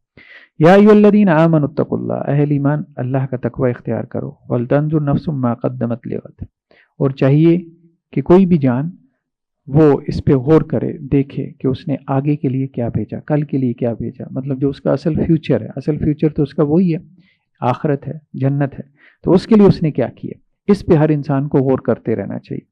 واتقوا اللہ، اللہ سے ڈرتے رہو، ان اللہ خبیر بما تعملون، جو تم عمل کرتے ہو اللہ تعالیٰ اس سے باخبر ہے۔ ولا تکونوا کالذین نسوا اللہ فانساهم انفسهم، اور اے مسلمانوں، اے لوگوں، ایسے مت ہو جانا، ان لوگوں کی طرح مت ہو جانا جنہوں نے اللہ کو بھلا دیا، تو اللہ نے انہیں اپنا آپ بھلوا دیا، یعنی انہوں نے اللہ کو بھلوا دیا، اللہ نے انہیں اپنا آپ بھلوا دیا۔ اپنا آپ بھلوانے سے مراد یہ ہے کہ اپنی بھی کوئی خیر خبر نہیں رہ گئی۔ اب دیکھیں نا، جاپانیز، چائنیز، جو دنیا کی ایڈوانس کنٹریز ہیں، وہاں دیکھیں انسان کی کیا صورت حال ہے، 5 دن 6 دن کما رہا ہے، 7ویں دن اڑا دیا بس، اور اپنے آپ سے بھی غافل ہے، مطلب اپنے آپ، مطلب اپنی خوراک کا بھی کوئی اہتمام نہیں۔ یہ فاسٹ فوڈ کا کانسیپٹ کہاں سے آیا؟ مطلب اتنا کام کام کام کام کہ کھانا جو ہے وہ کھانے کا بھی ٹائم نہیں ہے، تو کیا کرو جی، فاسٹ فوڈ کی طرف چلے جائیں۔ اب اس کے بعد جو ہے وہ اب مطلب کپڑے بدلنے کا کوئی سین نہیں ہے، مطلب اب جو ہمارے یہاں تو اب شلوار قمیض 2-4 دن بعد آپ کو بدلنی پڑتی تھی کم از کم، اب وہاں یہ کہ وہ جینز پہن لو جی، 2 مہینے بھی نہ بدلو، کو پتہ ہی نہیں ہے کہ جی۔ تو یہ سارا جو ہے اب ہم دیکھتے ہیں کہ لوگ بالکل جو ہے وہ اپنے آپ سے بھی غافل ہو گئے ہیں، مطلب اپنی بھی کوئی کیئر، انسان اپنی کوئی دھیان، اپنا کوئی خیال، وہ بھی صورت جو ہے وہ نظر نہیں آ رہی۔ اولئک هم الفاسقون، یہی لوگ ہیں جو فاسق و فاجر ہیں۔ لا یستوی اصحاب النار و اصحاب الجنہ، جنت والے اور جہنم والے برابر نہیں ہو سکتے۔ اصحاب الجنت هم الفائزون، جو جنت والے ہیں وہی کامیاب ہونے والے ہیں۔ لو انزلنا هذا القرآن على جبل لرأيته خاشعا متصدعا من خشیۃ اللہ، اگر ہم اس قرآن کو کسی پہاڑ پہ نازل کر دیتے تو آپ دیکھتے کہ وہ پہاڑ جو ہے وہ اللہ کی خشیت کی وجہ سے، اللہ کے ڈر کی وجہ سے دب جاتا اور پھٹنے کے قریب ہو جاتا۔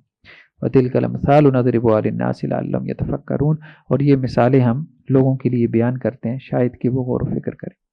یعنی یہ مثال اللہ تعالیٰ اس لیے بیان کرتا ہے کہ انسان کے اوپر کیوں نہیں اثر ہو رہا۔ اگر ہم پہاڑ پہ نازل کرتے تو پہاڑ پھٹنے والا ہو جاتا ہے اپنی سختی کے باوجود، لیکن ایک انسان ہے کہ قرآن اس پہ پڑھا جاتا ہے لیکن اسے فرق نہیں پڑتا۔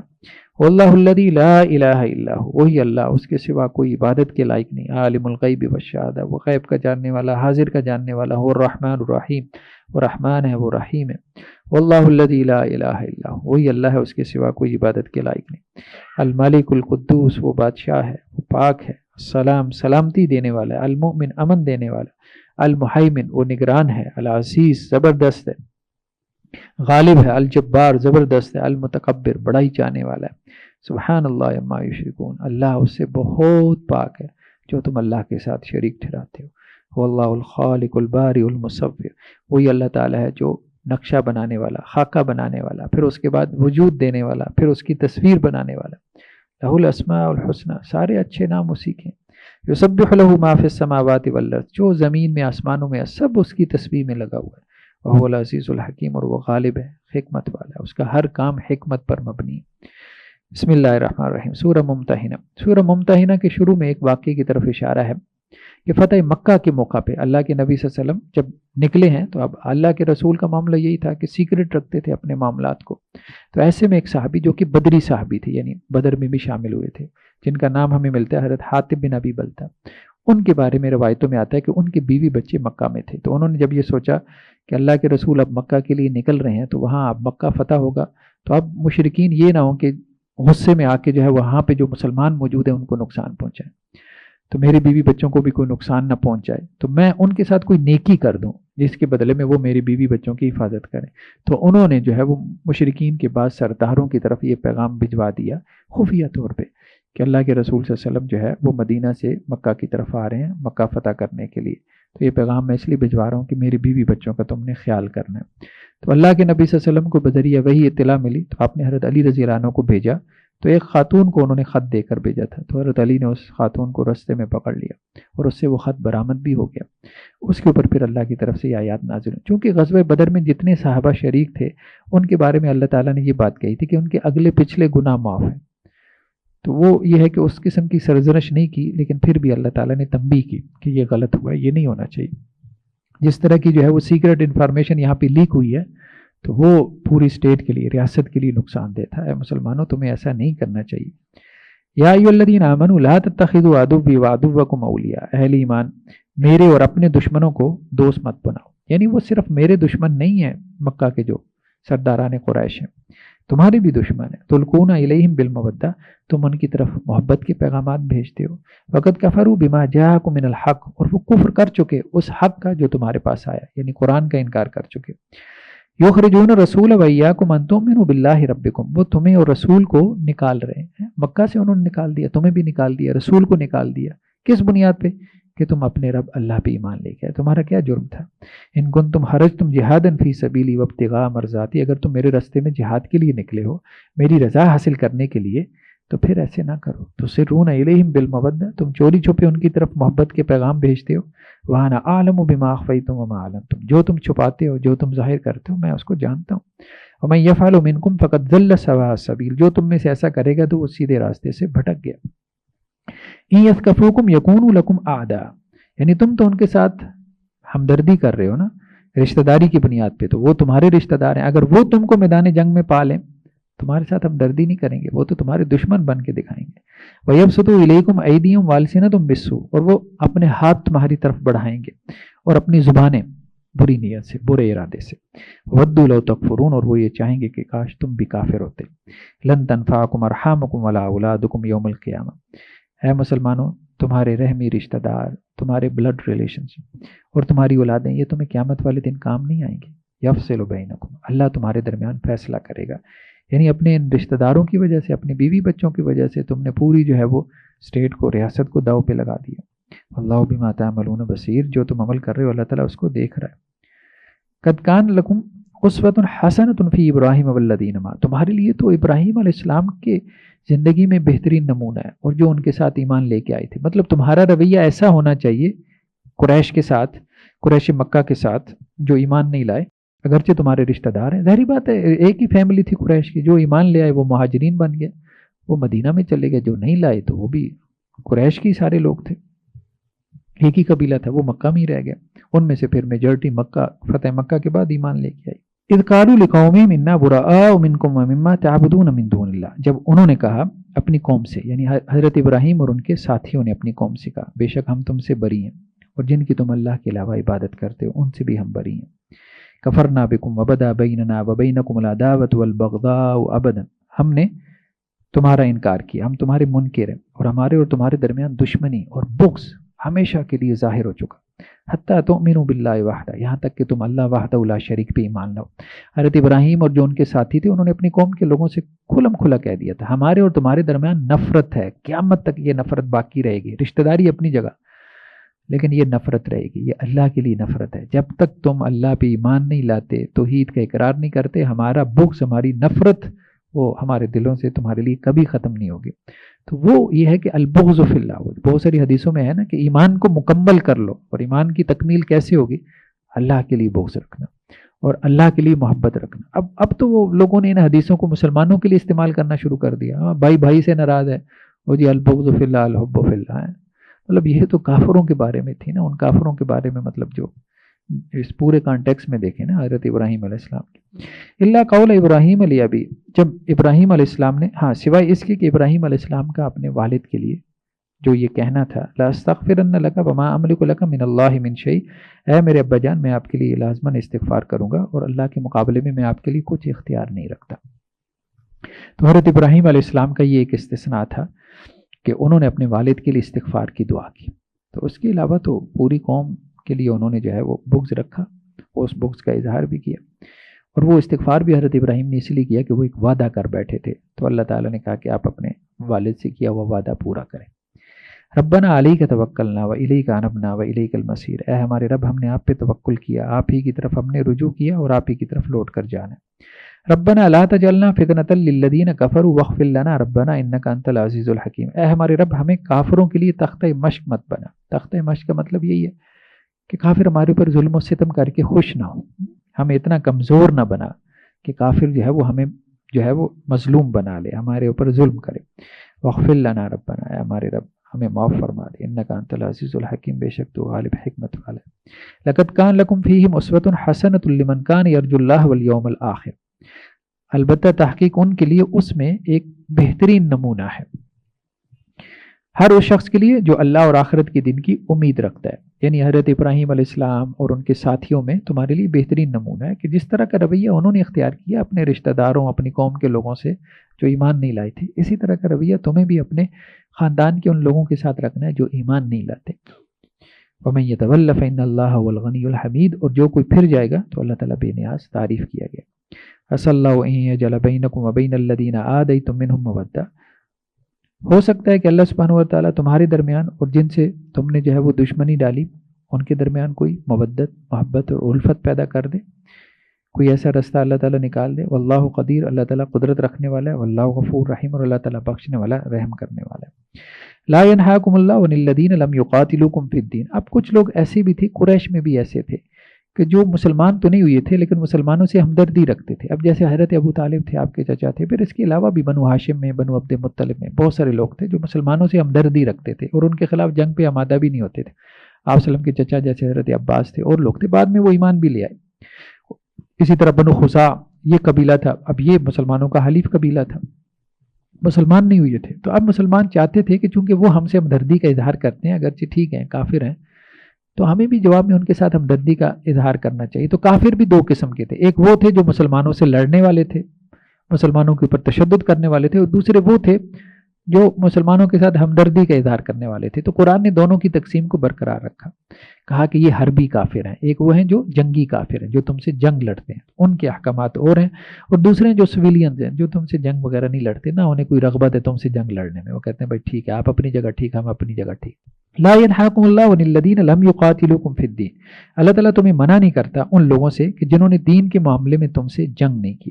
ولم یخرجوکم من دیارکم، اور تمہیں تمہارے گھروں سے نہیں نکالا، یعنی وہ کافر جو تم سے جنگ نہیں کر رہے، تمہیں تمہارے گھروں سے نہیں نکال رہے، یعنی تمہارے اوپر ظلم نہیں کرتے، ان تبرہم وتقسطوا الیہم، تو تم ان کے ساتھ کوئی نیکی کر لو، ان کے ساتھ کوئی انصاف کر لو، کوئی حرج نہیں ہے۔ مطلب ایسے کافروں کے ساتھ حسن سلوک کیا جا سکتا ہے جو سویلینز ہیں، کوئی نیکی بھی کی جا سکتی ہے، کوئی صدقہ خیرات بھی ان پہ کیا جا سکتا ہے۔ ان اللہ یحب المقسطین، بے شک اللہ تعالیٰ انصاف کرنے والوں کو پسند کرتا ہے۔ انما ینہاکم اللہ عن الذین قاتلوکم فی الدین، ہاں اللہ تعالیٰ تمہیں منع کرتا ہے ان کافروں سے کہ جنہوں نے دین کے معاملے میں تم سے جھگڑا کیا، قتال کیا۔ واخرجوکم من دیارکم، اور تمہیں تمہارے گھروں سے نکالا۔ وظاہروا علی اخراجکم، اور تمہارے نکالنے پہ مدد کی۔ ان تولوا، ان سے تم دوستی کر لو، نہیں یہ اللہ کو پسند نہیں، یعنی ظالم کافر سے دوستی نہیں کر سکتے، ظالم کافر سے جو مسلمانوں پہ ظلم کرنے والا۔ ومن یتولہم فاولئک هم الظالمون، اور جو کوئی ان سے دوستی رکھے گا تو وہی لوگ ہیں جو کہ ظالم ہیں۔ یا ایھا الذین آمنوا اذا جاءکم المؤمنات مہاجرات فامتحنوہن، اہل ایمان جب تمہارے پاس مومن عورتیں آئیں ہجرت کر کے تو ان کا امتحان لے لیا کرو۔ اب صلح حدیبیہ کے بعد جو ہے وہ بہت ساری عورتیں وہ ہجرت کر کے مدینہ آنا شروع ہو گئیں، اور وہ یہ کہنے لگیں کہ ہم نے اسلام قبول کر لیا۔ تو ہوتا یہی تھا کہ کچھ خواتین جو ہے وہ ایمان لے آتی تھیں، جب وہ ایمان لے آتی تھیں تو اب ان کے لیے وہاں مکہ میں رہنا مشکل ہو جاتا تھا کیونکہ ان کے گھر والے مومن نہیں تھے، تو مدینہ آ جاتی تھی۔ اب ایسے میں ایک سوال یہ بھی پیدا ہوتا تھا کہ یہ جو ایمان لے آئی ہے خاتون، اب مدینہ میں آ گئی ہے، تو اب معلوم نہیں اپنے ایمان میں سچی بھی ہے کہ نہیں، ہو سکتا ہے جاسوسی کرنے کے لیے نہ آ گئی ہو، تو اس پہ پھر کہا گیا کہ اے مسلمانوں ان کا امتحان لے لیا کرو۔ تو فَإِنْ عَلِمْتُمُوهُنَّ مُؤْمِنَاتٍ، اگر تم ان کو پاؤ کہ وہ مومن ہیں، فَلَا تَرْجِعُونَ إِلَى الْكُفَّارِ، تو ان کو کافروں کی طرف واپس نہ کرو۔ ویسے صلح حدیبیہ میں یہ بات تھی، یہ شک تھی کہ اگر کوئی اہل مکہ میں سے مسلمان ہو کے مدینہ آتا ہے تو اس کو واپس کیا جائے گا، لیکن اس میں وہ یہ لکھوانا بھول گئے تھے کہ اگر کوئی عورت آتی ہے تو کیا اس کو بھی واپس کیا جائے گا کہ نہیں. تو وہاں مرد کا ذکر تھا، تو کچھ عورتیں بعد میں آئیں تو انہوں نے جب مطالبہ کیا تو آپ علیہ السلام نے یہی کہا کہ صلح میں تو مرد کا لفظ تھا، عورت کا تو ذکر تھا ہی نہیں، تو عورتوں کو پھر واپس نہیں کیا گیا. لا ہن حل لہم ولا ہم یحلون لہن، وہ عورتیں اپنے شوہروں کے لیے حلال نہیں ہیں اور ان کے شوہر ان کے لیے حلال نہیں ہیں. یعنی یہ عورتیں مسلمان ہو گئی ہیں، ان کے شوہر کافر ہیں تو یہ ایک دوسرے کے حلال نہیں ہیں. وآتوہم ما انفقوا، اور ان کے شوہروں کو دے دیا کرو جو انہوں نے خرچ کیا. یعنی اگر کوئی عورت مسلمان ہو کے کافروں کی مکہ سے مدینہ آ جاتی ہے تو اب اس کو واپس نہیں کرنا. ہاں اس کے شوہر نے جو اس کے اوپر خرچ کیا ہے کوئی حق مہر وغیرہ تو وہ اس کو دے دو. وہ کون دے گا؟ جو اس عورت سے نکاح کرنا چاہتا ہے تو اس کے شوہر کو کہ ہاں بھائی تمہارا کوئی خرچہ ہوا ہے تو ٹھیک ہے، خرچہ پانی تم لے لو. ولا جناح علیکم ان تنکحوہن اذا آتیتموہن اجورہن، اور تمہارے اوپر کوئی حرج بھی نہیں ہے کہ تم ان عورتوں سے نکاح کرو جب کہ تم انہیں ان کے حق مہر دے دو. یعنی وہ کافروں کی جو ہے وہ عورت تھی، اب وہ مسلمان ہو کے آ گئی ہے تو اب کوئی مسلمان اس سے نکاح کرنا چاہتا ہے کر لے، ہاں کر سکتا ہے، کوئی حرج نہیں. قرآن نے اس کی اجازت دی، بھلے اس کافر نے اس کو ڈائیورس نہ کی ہو. ظاہری بات ہے کہ وہ جب مسلمان ہوگی تو نکاح ختم ہو گیا. ولا تمسکوا بعصم الکوافر، اور اسی طرح مسلمانوں کافروں کی عصمتوں کو مت روکے رکھو. یعنی اس سے مراد یہ ہے کہ مسلمانوں اگر تمہاری بیویوں میں سے کوئی کافر ہے، مسلمان نہیں ہے، تو اس کو بھی اپنے نکاح میں مت رکھو، اس کو بھی نکال دو. وَاسْأَلُوا مَا أَنفَقْتُمْ، اور تم مانگ لو وہ جو تم نے خرچ کیا. یعنی اس بیوی کے اوپر جو تم نے خرچ کیا حق مہر وغیرہ تو وہ مانگ لو. کس سے مانگو گے؟ ظاہر بات ہے کوئی جو کافر اس سے نکاح کرنا چاہتا ہے.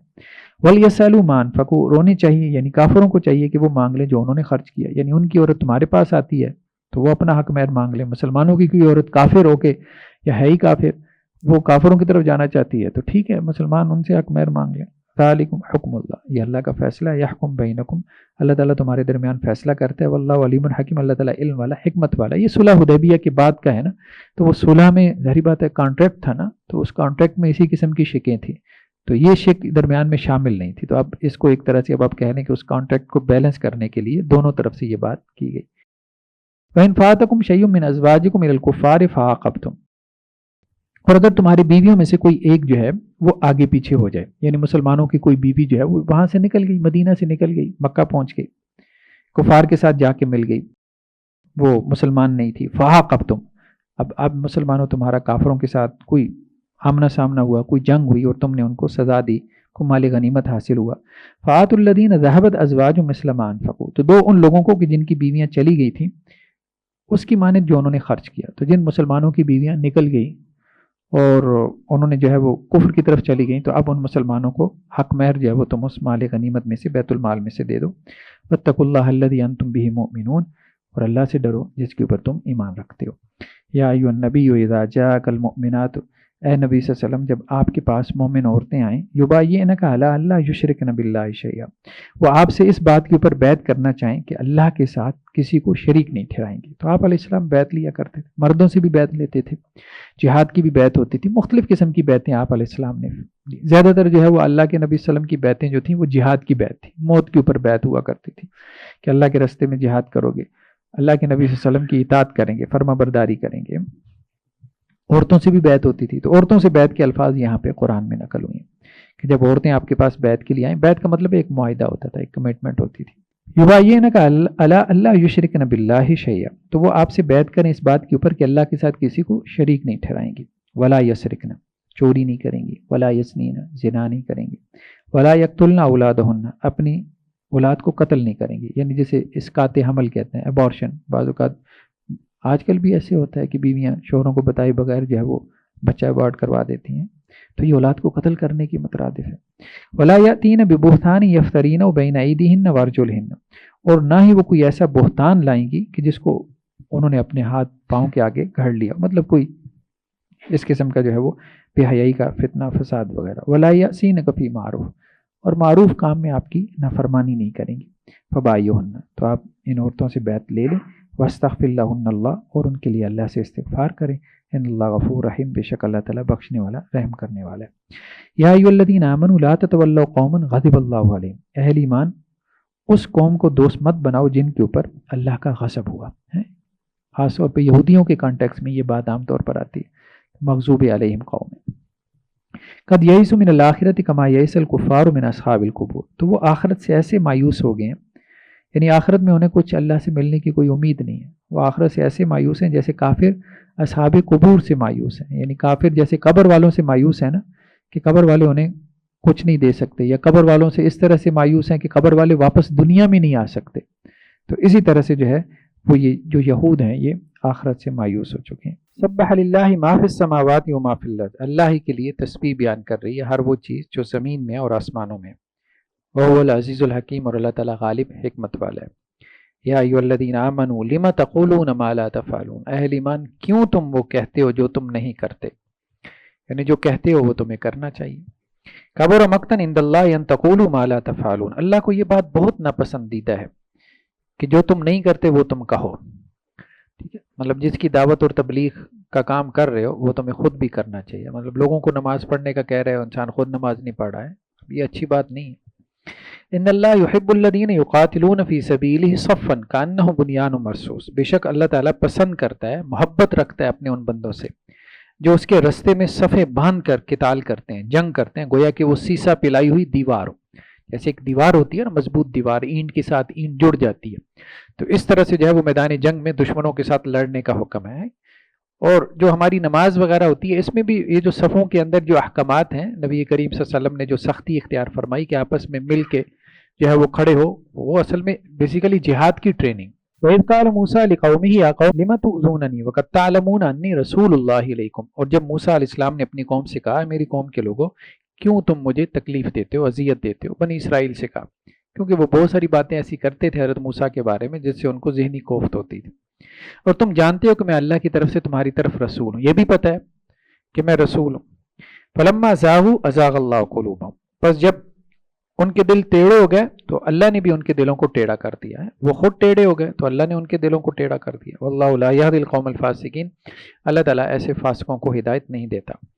وَإِذْ قَالَ عِيسَىٰ ابْنُ مَرْيَمَ يَا بَنِي إِسْرَائِيلَ إِنِّي رَسُولُ اللَّهِ إِلَيْكُمْ، اسی طرح عیسیٰ ابن مریم نے بھی کہا ہے بنی اسرائیل میں تمہاری طرف اللہ کا رسول بنا کے بھیجا گیا ہوں، مصدقا لما بین یدی من التوراۃ، اور میں خوشخبری دیتا ہوں، یہ تصدیق کرتا ہوں اپنے سے پہلے کتاب کی یعنی تورات کی، اور مبشرا برسول یاتی من بعد اسمہ احمد، اور میں خوشخبری دیتا ہوں ایک ایسے رسول کی جو میرے بعد آئے گا اور اس کا نام احمد ہوگا۔ تو انجیل کے اندر، آج بھی انجیل کے اندر، جیسے یوحنا کی جو انجیل ہے، یوحنا کا جو ورژن ہے انجیل کا، وہ ان کے مصدقہ ورژنز کے اندر ہے، تو وہ چاروں اناجیل جو ہے وہ متی کی، لوکا کی، یوحنا کی، وہ چاروں جو ہے وہ مرکز کی وہ پبلش ہوتی ہیں۔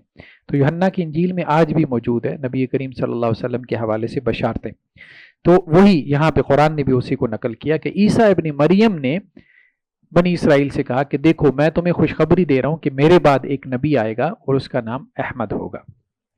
فلما جاءہم بالبینات، بس جب وہ نبی ان کے پاس آ گیا واضح دلائل لے کے، قالوا ھذا سحر مبین، تو اب یہ کہتے ہیں کہ یہ جادو ہے۔ ومن اظلم ممن افترى علی اللہ الکذب، اور اس سے بڑا ظالم کون ہوگا جو اللہ کے اوپر جھوٹ گھڑے، وہو یدعی الی الاسلام، اور اسے اسلام کی طرف دعوت دی جا رہی ہے، یعنی یہودیوں کو اسلام کی طرف دعوت دی جا رہی تھی، عیسائیوں کو اسلام کی طرف دعوت دی جا رہی تھی، اب اللہ کے اوپر جھوٹ، تو جو جھوٹ سو تھا ان کا وہ گھڑ رہے تھے کہ اللہ کے نبی صلی اللہ علیہ وسلم کی جو ہے وہ بشارتوں کا بھی انکار کر رہے تھے۔ واللہ لا یہدی القوم الظالمین، اور اللہ تعالیٰ ظالم قوم کو ہدایت نہیں دیتا۔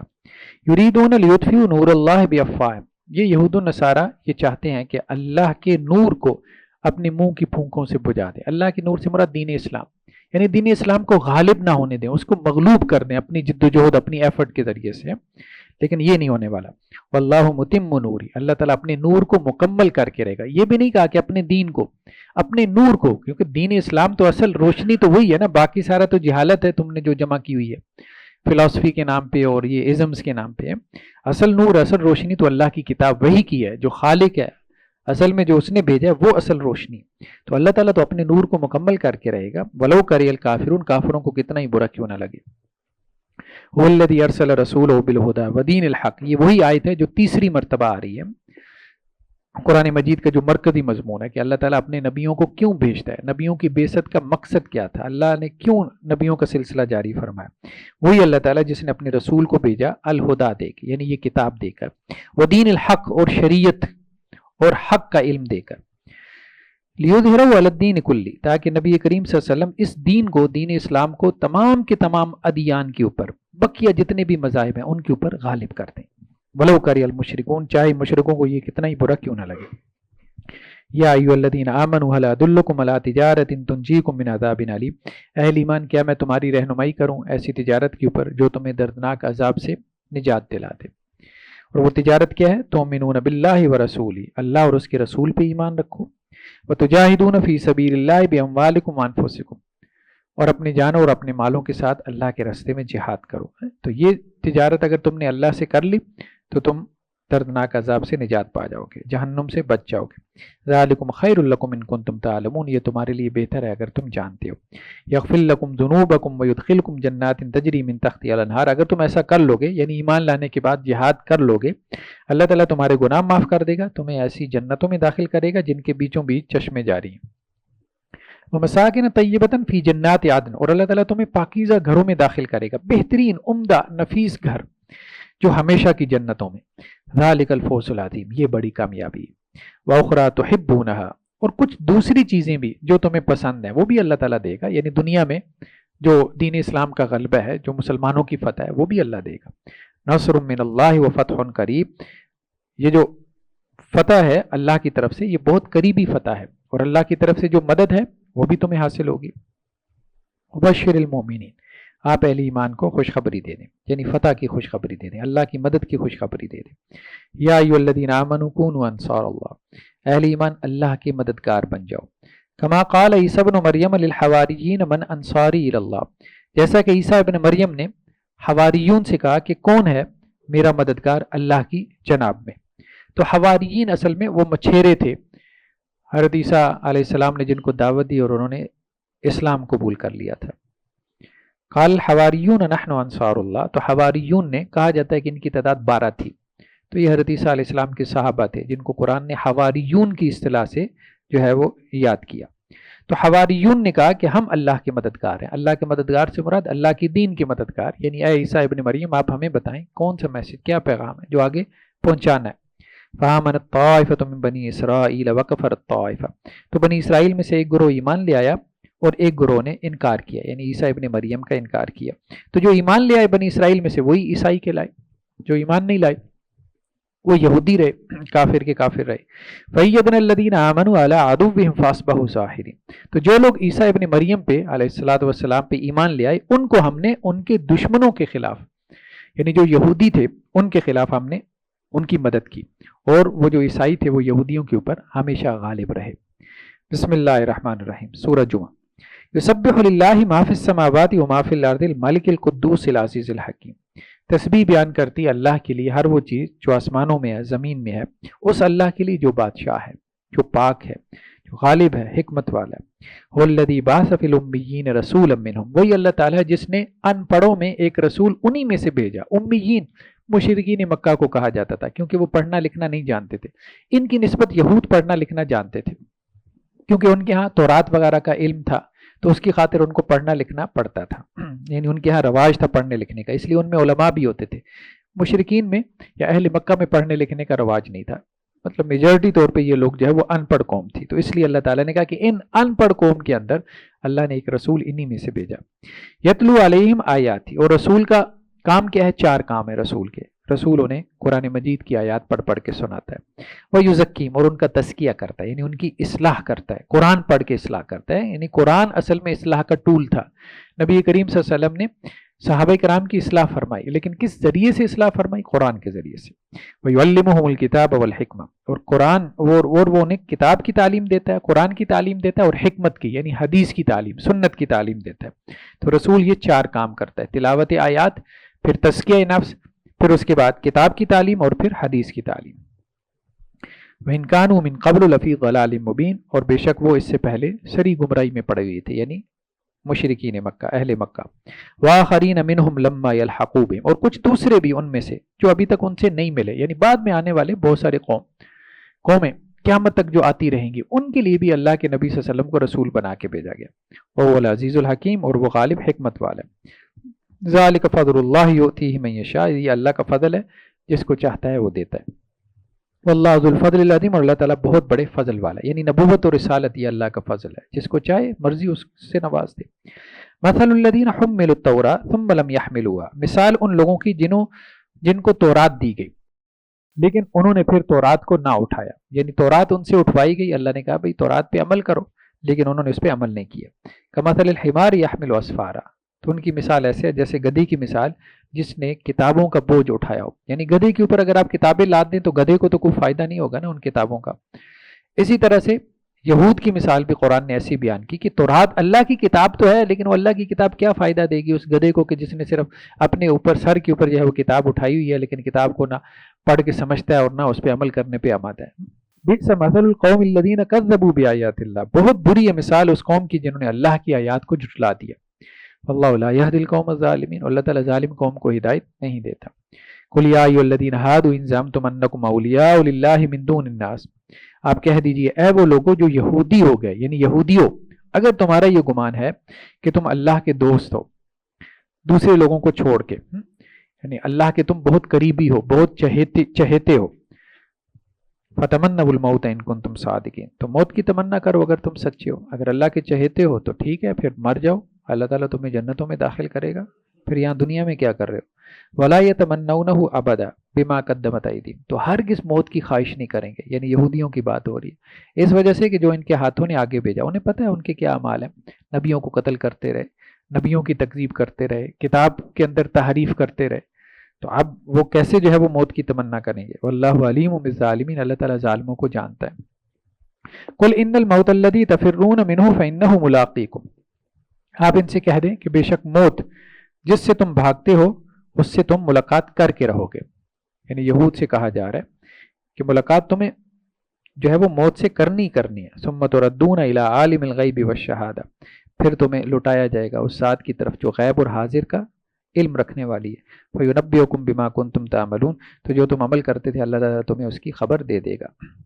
یا ایھا الذین آمنوا اذا نودی للصلاۃ من یوم الجمعہ، تو اب اس سورہ مبارکہ کا نام جمعہ ہے، تو اس کے آخری رکوع میں جمعہ سے متعلق کچھ احکامات بیان کیے گئے، تو ان میں پہلا حکم یہ ہے کہ اہل ایمان جب جمعہ کی اذان ہو جائے، یعنی جمعہ کی نماز کے لیے جب پکار لگا دی جائے جمعے والے دن، فسعوا الی ذکر اللہ، تو اللہ کے ذکر کی طرف، اللہ کی نماز کی طرف دوڑ لگا دو، وذروا البیع، تجارت چھوڑ دو۔ اگر تم کسی بھی تجارتی معاملے میں، لین دین میں ہو، بازار کے اندر ہو، کوئی کسی کام میں مشغول ہو، جمعے کی اذان کی آواز تمہارے کانوں میں پڑتی ہے تو سب کچھ چھوڑ کے اب جمعے کی تیاری میں لگ جاؤ۔ اذان سننے کے بعد اب تمہارے لیے یہ جائز نہیں ہے کہ اب تم اپنے کام میں مشغول رہو۔ ذالکم خیر لکم ان کنتم تعلمون، یہ تمہارے لیے بہتر ہے اگر تم جانتے ہو۔ اس کی وجہ یہ ہے کہ جمعے کا مقصد ہی یہی ہے، خطبہ، واعظ و نصیحت۔ اب لوگ خطبہ سنتے تو نہیں ہیں، تو آخر میں آ کے 2 رکعتیں پڑھ کے چلے جاتے ہیں، وہ نماز تو بھائی پہلے بھی پڑھ رہے تھے آپ، تو جمعے کی نماز علیحدہ سے کیوں رکھی گئی؟ ظہر کی نماز کیوں نہیں ہے؟ جمعے کی نماز کیوں ہے؟ ظاہری بات ہے جمعے کی نماز اس لیے ہے کہ اس میں خطبہ ہے، 2 خطبے، ویسے تو ظہر کی نماز 4 رکعت ہے نا، 4 رکعت فرض ہے، تو جمعے کی نماز 2 رکعت فرض ہے، تو 2 رکعت کی جگہ 2 خطبے رکھے گئے، وہ خطبے اسی لیے رکھے گئے تھے تم آ کے سنو۔ اب لوگوں نے ان خطبوں کو سمجھ لیا کہ شاید اس کی تو کوئی ضرورت ہی نہیں ہے، مولوی صاحب کی جو ہے وہ باتیں سننے کی کیا ضرورت ہے۔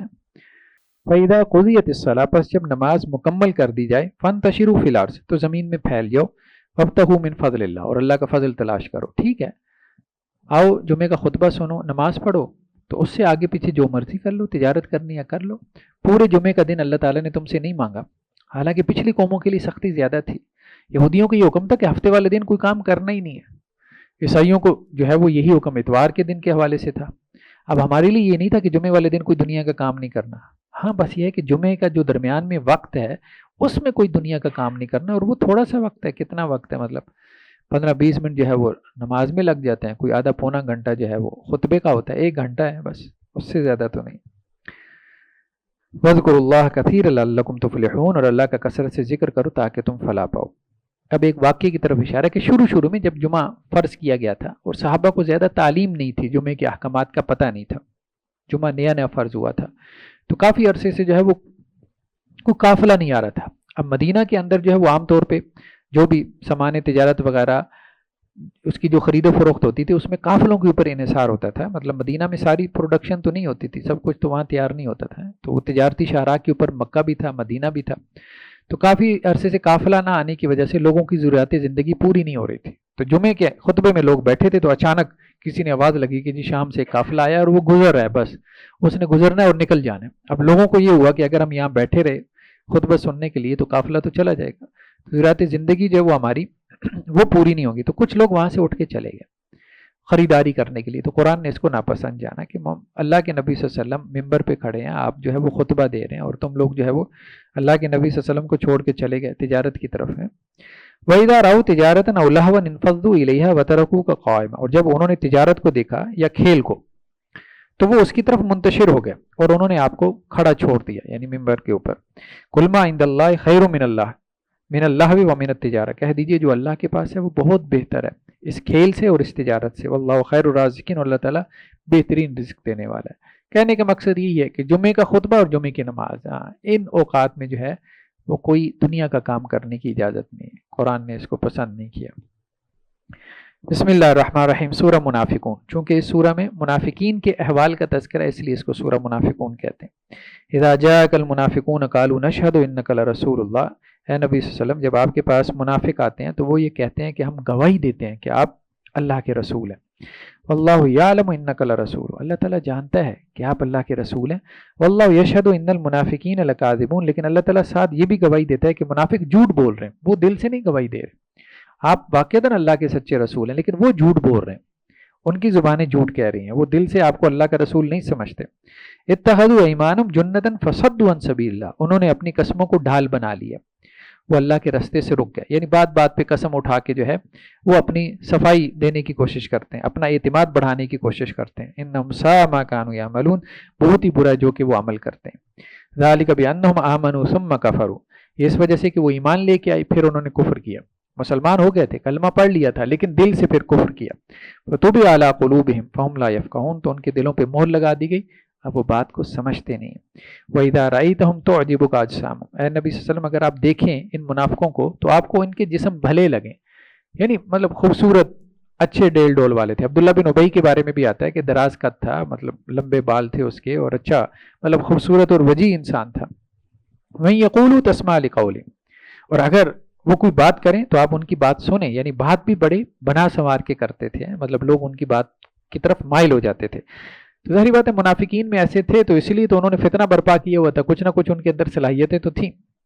کأنہم حشب مسندہ، لیکن ویسے اگر آپ دیکھیں ایمان کے اعتبار سے تو گویا کہ وہ ایسی لکڑیاں ہیں جن کو دیوار کے ساتھ جو ہے وہ کھڑا کیا گیا، مطلب وہ ایسی لکڑی ہے کہ کسی کو کیا سہارا دے گی، وہ خود کسی سہارے پہ جو ہے وہ کھڑی ہے۔ یحسبون کل صیحۃ علیہم، ہر زور کی آواز وہ یہ سمجھتے ہیں کہ شاید ان کے خلاف ہے، یعنی قرآن میں جب بھی کوئی حکم آتا ہے جس میں اللہ تعالیٰ جو ہے وہ گرج کی کوئی بات کرتے ہیں، اللہ کے راستے میں خرچ کرنے کی، اللہ کے راستے میں جہاد قتال کرنے کی، انہیں لگتا ہے کہ بس یہ جیسے اللہ تعالیٰ نے جو ہے وہ ہمیں ایکسپوز کرنے کے لیے یہ حکم دیا۔ ہم العدو فاحذرہم، یہ منافق یہی دشمن ہے، آپ ان سے بچ کر رہیں۔ قاتلہم اللہ وانا یؤفکون، ان کو اللہ تعالیٰ ہلاک کرے، کہاں سے یہ پھیرے جاتے ہیں، انہیں بات کیوں نہیں سمجھ میں آتی۔ وَإِذَا قِيلَ لَهُمْ تَعَالَوْا، جب ان منافقین سے کہا جاتا ہے آؤ، یستغفر لکم رسول اللہ، اللہ کے رسول صلی اللہ علیہ وسلم تمہارے لیے استغفار کریں گے، جو ہو گیا سو ہو گیا، اب اپنے آپ کو درست کر لو، اللہ کے نبی صلی اللہ علیہ وسلم تمہارے لیے معافی مانگتے ہیں اللہ سے۔ لبوا رؤوسہم، تو اپنے سروں کو کیا ہے جنبش دیتے ہیں، اپنے سر جو ہے وہ مٹکاتے ہیں۔ ورأیتم یصدون وہم مستکبرون، اور آپ ان کو دیکھیں گے کہ وہ رک جاتے ہیں اور وہ تکبر کرتے ہیں، آپ صلی اللہ علیہ وسلم کے پاس نہیں آتے، استغفار نہیں چاہتے، یعنی اپنے پچھلے کے اوپر ان کو ندامت نہیں، اپنی اصلاح بھی نہیں چاہتے۔ سواء علیہم استغفرت لہم ام لم تستغفر لہم، اے نبی صلی اللہ علیہ وسلم برابر ہے ان کے لیے کہ آپ ان کے لیے استغفار کریں یا نہ کریں۔ لن یغفر اللہ لہم، اللہ تعالیٰ ان کو معاف نہیں کرے گا۔ ان اللہ لا یہدی القوم الفاسقین، اللہ تعالیٰ فاسق قوم کو ہدایت نہیں دیتا۔ هم الذین یقولون لا تنفقوا علی من عند رسول اللہ حتی ینفضوا، یہ وہی لوگ ہیں کہ جو یہ کہتے ہیں کہ نہ تم خرچ کرو اس پر جو اللہ کے رسول کے پاس ہے، یہاں تک کہ وہ دائیں بائیں ہو جائیں، تتر بتر ہو جائیں۔ یہ ایک غزوے کی طرف اشارہ ہے، آپ صلی اللہ علیہ وسلم ایک غزوے میں نکلے تھے تو واپسی پہ ایک کنویں کے پاس پیاس لگی تھی لوگوں کو، تو وہاں لائنیں لگ گئیں کنویں سے پانی حاصل کرنے کے لیے، مہاجرین بھی تھے، انصار بھی تھے، تو ایسے میں کوئی درمیان میں اختلاف ہو گیا، کسی نے کوئی لائن کراس کرنی چاہیے تو جھگڑا پیدا ہو گیا مہاجرین اور انصار میں، اب وہ دور جاہلیت کی باتیں ہونے لگیں، تو ایسے میں جو ہے وہ عبداللہ بن ابی کو موقع مل گیا۔ اب اس نے انصار کو کہا، انصار تو مدینہ کے مقامی لوگ تھے، یہ بھی جو ہے وہ مقامی لوگوں میں سے تھا، بلکہ اس کو یہ امید تھی آپ صلی اللہ علیہ وسلم کے یہاں مدینہ آنے سے پہلے، ہجرت سے پہلے، کہ مجھے یہاں کا بادشاہ بنا دیا جائے، اور تقریباً وہ ایگری کر گئے تھے، اوس اور خزرج کے لوگ اس کو بادشاہ بنا دیتے ہیں، تو اسے وہ بھی حسد تھا کہ مہاجرین اور اللہ کے رسول کے آنے کی وجہ سے میں مدینہ کا بادشاہ نہیں بن پایا، تو اس نے پھر جو ہے وہ انصار کو اکسایا کہ تم نے مہاجرین کو ٹھکانہ دیا، یہاں پہ ان کی مدد کی، تو آج یہ تمہارے منہ کو آ رہے ہیں، تو اب مدینہ میں جا کے ہم نے ان کو نکال دینا ہے مدینہ سے. تو یہ باتیں اس نے کی، تو وہ آپ صلی اللہ علیہ وسلم کو پہنچ گئیں. پھر اس کے اوپر قرآن کی آیات بھی نازل ہوئیں. وَلِلَّهِ خَزَائِنُ السَّمَاوَاتِ وَالْأَرْضِ، اللہ ہی کے لیے زمین اور آسمانوں کے خزانے. وَلَٰكِنَّ الْمُنَافِقِينَ لَا يَفْقَهُونَ، لیکن منافقین نہیں سمجھتے. يَقُولُونَ لَئِن رَجَعْنَا إِلَى الْمَدِينَةِ، اور وہ یہ کہتے تھے کہ اگر ہم مدینہ کی طرف واپس لوٹ کر جائیں گے، یعنی غزوہ جب اس سے واپس مدینہ میں پہنچیں گے، لَيُخْرِجَنَّ الْأَعَزُّ مِنَ الْأَذَلَّ، تو جو ہم میں سے عزت والا ہے وہ ذلیل اور رسوا کو نکال دے گا. یعنی ہم انصار عزت والے ہیں اور مہاجرین معاذ اللہ ذلیل ہیں، تو ہم ان کو نکال دیں گے. مطلب ایک سازشی ذہن تھا نا، تو آپس میں جو ہے وہ نفرتیں پیدا کرنا، بھڑکانا، چھوٹے سا جو ہے وہ کوئی موقع مل جائے اس کی بنیاد پہ لوگوں میں نفرتوں کو ہوا دینا. وَلِلَّهِ الْعِزَّةُ وَلِرَسُولِهِ وَلِلْمُؤْمِنِينَ، اللہ ہی کے لیے عزت اور اس کے رسول کے لیے اور اہل ایمان کے لیے. وَلَٰكِنَّ الْمُنَافِقِينَ لَا يَعْلَمُونَ، لیکن منافق نہیں جانتے. یا ایھا الذین آمنوا لا تلہکم اموالکم ولا اولادکم عن ذکر اللہ، اہل ایمان تمہارے مال تمہاری اولاد تمہیں اللہ کی یاد سے غافل نہ کر دیں. ومن یفعل ذلک فاولئک هم الخاسرون، جس نے یہ کیا وہ خسارہ پانے والا ہے. وانفقوا مما رزقناکم من قبل ان یاتی احدکم الموت، اور تم خرچ کرو اس میں سے جو ہم نے تم کو رزق دیا اس سے پہلے کہ تم میں سے کسی کو موت آئے. موت سے پہلے پہلے خرچ کرو، اس کا ثواب ہے. فیقول رب لولا اخرتنی الی اجل قریب، اور جب اس کو موت آئے گی تو وہ کیا کہے گا، اے میرے پروردگار مجھے تھوڑی سی مہلت کیوں نہیں دے دیتا، تھوڑی سی مدت کے لیے مہلت دے دے. فاصدق، کہ میں صدقہ ہی کر جاؤں. واکم من الصالحین، میں بھی نیک لوگوں میں سے ہو جاؤں، اتنی مہلت کی وصیت لکھوا جاؤں. ولن یؤخر اللہ نفسا اذا جاء اجلها، اور اللہ تعالیٰ ہرگز مہلت نہیں دے گا کسی بھی جان کو جب کہ اس کی اجل آ جائے گی، اس کا موت کا وقت آ جائے گا. یعنی وصیت لکھوانے کی بھی مدت نہیں ملے گی، جو کرنا ہے اس سے پہلے کرو جب صحت کی حالت میں ہو. واللہ خبیر بما تعملون، جو تم عمل کرتے ہو اللہ تعالیٰ اس سے باخبر ہے. بسم اللہ الرحمن الرحیم. سورۃ تغابن. یسبح للہ ما فی السماوات و ما فی الارض، اللہ ہی کے لیے تسبیح بیان کرتی ہے ہر وہ چیز جو آسمانوں میں زمین میں. لہ الملک و لہ الحمد وہو علی کل شیء قدیر، اللہ کی بادشاہت ہے، اللہ ہی کی تعریف ہے، جو بادشاہ ہے اسی کی تعریف کرنی ہے اور وہ ہر چیز پہ قدرت رکھتا ہے. والذی خلقکم، وہی اللہ ہے جس نے تم کو پیدا کیا. فمنکم کافر ومنکم مومن، تم میں سے کچھ کافر ہو گئے کچھ ایمان لانے والے ہیں. واللہ بما تعملون بصیر، اور جو تم عمل کرتے ہو اللہ تعالیٰ اس کو دیکھ رہا ہے. خلق السماوات والارض بالحق، اللہ تعالیٰ نے زمین اور آسمانوں کو پیدا کیا حق کے ساتھ. وصورکم فاحسن صورکم، اللہ تعالیٰ نے تمہاری صورت بنائی اور اللہ نے کیا ہی خوب تمہاری صورت بنائی. وإلیہ المصیر، اللہ ہی کی طرف لوٹ کر جانا ہے. یعلم ما فی السماوات والارض، اللہ تعالیٰ جانتا ہے جو آسمانوں میں اور زمین میں. ویعلم ما تسرون وما تعلنون، اور اللہ تعالیٰ جانتا ہے جو تم چھپاتے اور جو تم ظاہر کرتے ہو. یعنی جو اونچی آواز سے بات کرتے وہ بھی اللہ کے علم ہے، جو تم نے چھپائی ہوئی ہیں باتیں وہ بھی اللہ کے علم ہے. واللہ علیم بذات الصدور، اور اللہ تعالیٰ سینوں کے بھید جانتا ہے. الم یاتکم نبأ الذین کفروا من قبل، کیا تمہارے پاس پچھلے کافروں کی خبر نہیں آئی، پچھلی قوموں کی، قوم عاد، ثمود، قوم نوح. فذاقوا وبال امرہم، تو انہوں نے اپنے کرتوتوں کی سزا پا لی، یعنی ان کو عذاب ملا. ولہم عذاب علیم، اور ان کے لیے دردناک عذاب تھا. ذالک بانہ کانت تأتیہم رسل بالبینات، یہ اس وجہ سے کہ ان کے پاس ان کے رسول آئے واضح دلائل لے کر. فقالوا وبشر یہدوننا، تو قوم کے لوگوں نے کہا کیا یہ انسان ہمیں ہدایت دیں گے. فکفروا وتولوا واستغنى اللہ، تو انہوں نے کفر کیا اور منہ پھیر لیا، تو اللہ بھی ان سے بے پرواہ ہو گیا. اللہ غنی حمید، اور اللہ تعالیٰ بے پرواہ بے نیاز ہے، تعریف کیا گیا. زعم الذین کفروا ان لن یبعثوا، کافروں کا یہ گمان ہے کہ وہ ہرگز نہ اٹھائے جائیں گے، یعنی کوئی قیامت نہیں آنے والی، دوبارہ کوئی زندہ نہیں ہونا، ان کا گمان یہ. قل، آپ کہہ دیں بلا کیوں نہیں، وربی، میرے رب کی قسم، لتبعثن، تم لازمن اٹھائے جاؤ گے.